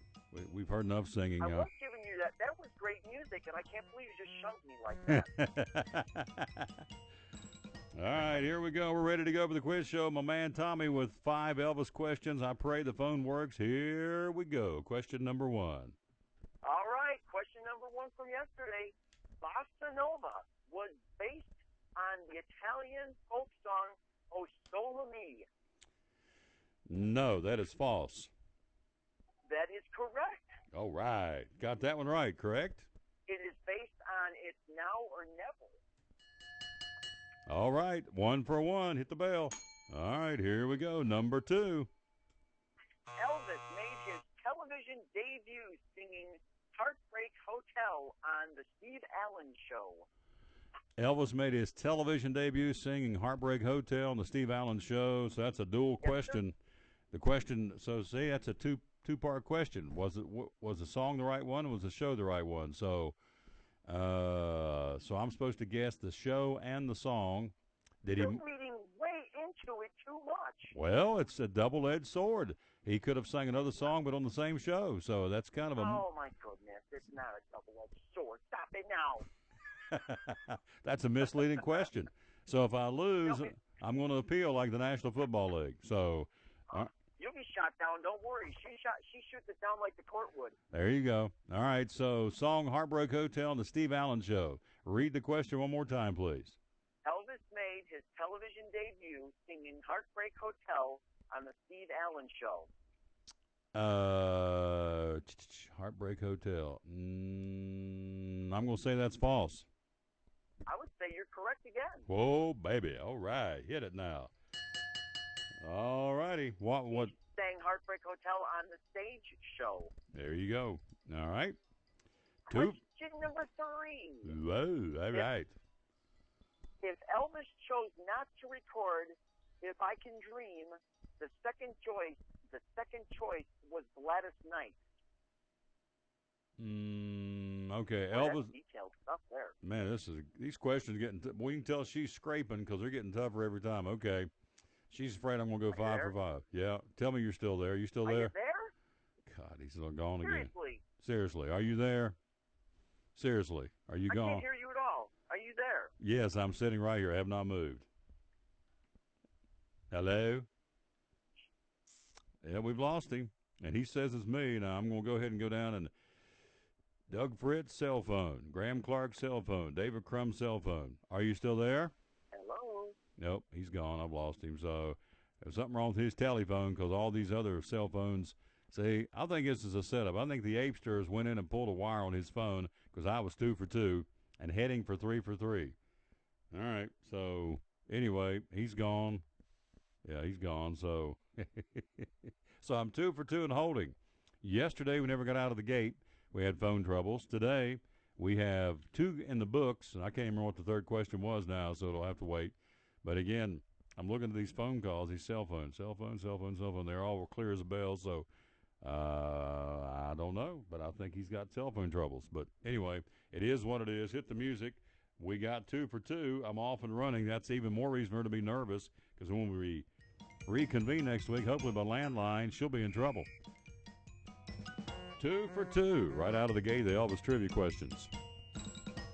Here on the Tom Taylor Sports Show, again, the beauty of modern technology, sometimes yay and sometimes nay. So that one was a nay. Racing this weekend in Darlington, as we told you, the Sprint Cup Series, there is heat on these drivers, I can tell you that. Here are the folks heading into the race this weekend. Who is on the bubble? They've got to have a really good run at the track too tough to tame, the Black Widow, they call it. Jamie McMurray, Ryan Newman, Paul Menard, Jeff Gordon, and Clint Boyer. These guys need to have a good run. Also, Eric Amarola, Casey Kane, Greg Biffle, Austin Dillon. Any of those folks need a win in the worst way. I mean, a worst way. Jimmy Johnson, Matt Kenseth, Kevin Harvick, Joey Logano Jr., Kurt Busch, Kyle Busch, Martin Truex Jr., Brad Keselowski, Denny Hamlin, some of the folks in. I bet that's Wyman going, what happened to your phone? Yep. Yeah, what happened to your phone? So, anyway, the phone it is what it is. Anyway, these guys need wins. These folks need wins at the Southern 500. As I told you earlier in the show, the folks in Darlington are saying, hey, if you come this time with Confederate flags, we will swap out with American flags. Are you kidding me? Now, think this through. The folks at Darlington, think this through. It is the what? The Southern 500. The South, Confederate flags, ain't happening. I'm telling you. I mean, there may be some exchange for flags, but you're going to see a lot of Confederate flags flying at the Southern 500 this weekend. They race Sunday night in Darlington again. Jamie McMurray, Ryan Newman, Paul Menard, Jeff Gordon, Clint Boyer, Eric Amarola, Casey Kane, Greg Biffle, and Austin Dillon need W's in the worst way. And so we'll see if we get those again coming up again on Sunday night. On a related story, speaking of the Confederacy and speaking of the South, again tonight when South Carolina plays North Carolina, I think this is a really cool gesture. We told you about this earlier in the week. South Carolina football players wearing stickers on their helmets this season to honor the 9 folks who were tragically and senselessly shot in a shooting in Charleston back in June. Steve Spurrier said the team will have a decal with a palmetto tree with 9 doves around it for the 9 folks who lost their life on June the 17th. Spurrier says, quote, we want to honor those killed in the tragedy, so it will be on our helmets this year in honor and memory of those folks who lost their life, which I think hit it. Very, very nice gesture by Steve Spurrier and the folks there at South Carolina who play tonight, as we told you, on national television against the Tar Heels of North Carolina. Let's run those down for you one more time. We're about out of time. Looked up, and I was dealing with Wyman on the phone, and all of a sudden I see that we are about time to step aside on this thing. So here we go. let's run down for you the top 25 football games tonight. By the way, go Bucks. Hit it again. Go Buccaneers beating Kennesaw State tonight. I hope they drove them across the field. Hope they win 49,000, 22-7 to nothing. It makes sense, but I want them to win big. Not just win. I want the Bucks to put the hammer on them to kind of set the tone for the rest of the season. Anyway, that going on tonight. Also, number 16, Georgia Tech against Alcorn State. Number 2, TCU in Minnesota to battle the Golden Gophers with more allegations coming out by one of their senior athletic director advisors, Mike Ellis, taking a leave of absence because of more sexual harassment allegations. You know, the athletic director had to step down, a couple of weeks ago. Also, that's in Minnesota, so that may be bigger than the game tonight. Number 22, Arizona takes on UTSA tonight in college football. High school football tonight, Claiborne at Chucky Doak, Northview Academy at Pigeon Forge, Unicoi County Blue Devils at West Green, and Cumberland Gap plays at Gatlinburg-Vidman. Other college games tonight, besides North Carolina, South Carolina, and the TCU Minnesota football game, you have some of the other notables. Duke plays at Tulane tonight. Vanderbilt, the Commodores, hosting Western Kentucky. You have VMI at Ball State tonight. You have Oklahoma State at Central Michigan. You have Michigan playing at Utah tonight. That could be interesting. Maybe. Probably not, but since it's in Utah, could be. And so those are some of the games. Colorado at Hawaii tonight as well. Also, the Appalachian League starts a playoff tonight. Pulaski and Princeton out of the Eastern Division. I'll be playing the best of three beginning tonight for the Eastern Division champion. And then you'll have Kingsport and Greenville playing. And those two winners will end up playing out after they come out of the best of three out of both of those divisional battles for the outright championship next week in the Appalachian League 2015. We are out of time. We sincerely thank you for yours. It's been a lot of fun. Got a lot of folks in today. Thanks for our guest. Again, we want to say thanks to David Crum from the TWRA. Also, Bob from Book Lovers Warehouse. Also, Dr. Barry Walton from Mike's Medicine Mart. Doug Fritz, a sports writer for the John City Press. David Carmichael from the John City Parks and Rec. Graham Clark, head football coach at Dobbins Minute. And David Crum, the TWRA. And a little bit of Weinman until the phone went down. And we want to say thanks to all those folks again on this day. Again, September the 3rd, day number 133 of our Fun and Frolic. And we certainly appreciate that very much. Not here tomorrow, on the road tomorrow, traveling with the Scienceville football team. No show tomorrow. Back in the saddle next week. Still trying to determine where we're going to take Monday off, Labor Day. A lot of folks are hard to catch them on Monday on a holiday, kind of a disappearing day. So still trying to decide whether we're going to have a show on Monday, leaning towards not. But, again, we all need a little downtime, and so a lot of folks will be closed on Monday, and therefore guests are hard to find. So probably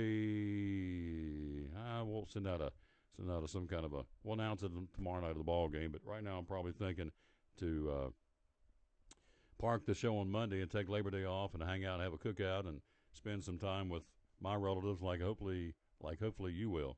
Show, again, brought to you by Bracken Paving and Asphalt Maintenance. Again, Center Street Wealth Management Group, Wells Fargo. Our buddies Tim Colvin, Natalie Wells, Jeff Bedford, and Greg Taylor.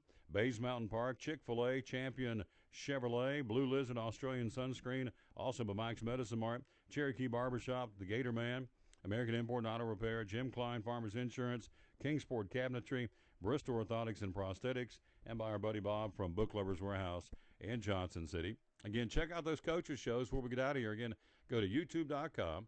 Type in Stacy Carter Coaches Show if you're a Scienceville fan or a Stacy Carter fan. Type in Sean Witten for the Elizabeth and Head Coaches Show. That's on youtube.com. And also the same for Graham Clark. Again, type in Graham Clark Coaches Show. And all three of those shows, they're all separate shows. They'll pop up. You can sit and watch them. And, again, it's video and audio on demand. You can watch them anytime you want. And we would appreciate that. Again, simply going to youtube.com and taking care of that. We will rejoin you tomorrow night at 7 o'clock. From Bradley Central High School, ready to go with the 5th-ranked Scienceville Hilltoppers and 11th-ranked Bradley Central Bears. Airtime at 7 o'clock tomorrow night. All you have to do is go to livestream.com, where you are right now. You can see back here on the banner, and type in Tom Taylor Productions. It'll pop right up, and we'll be there bringing you the broadcast, we being Don Shepard, my color man, and myself. So looking forward to it. Again, thanks for being with us here on this show. And as always, we'll remind you, win or lose, hit that drum. Be a good sport. For all my guests, this is Tom Taylor again from the Tom Taylor Sports Show, day number 133, saying so long, everybody.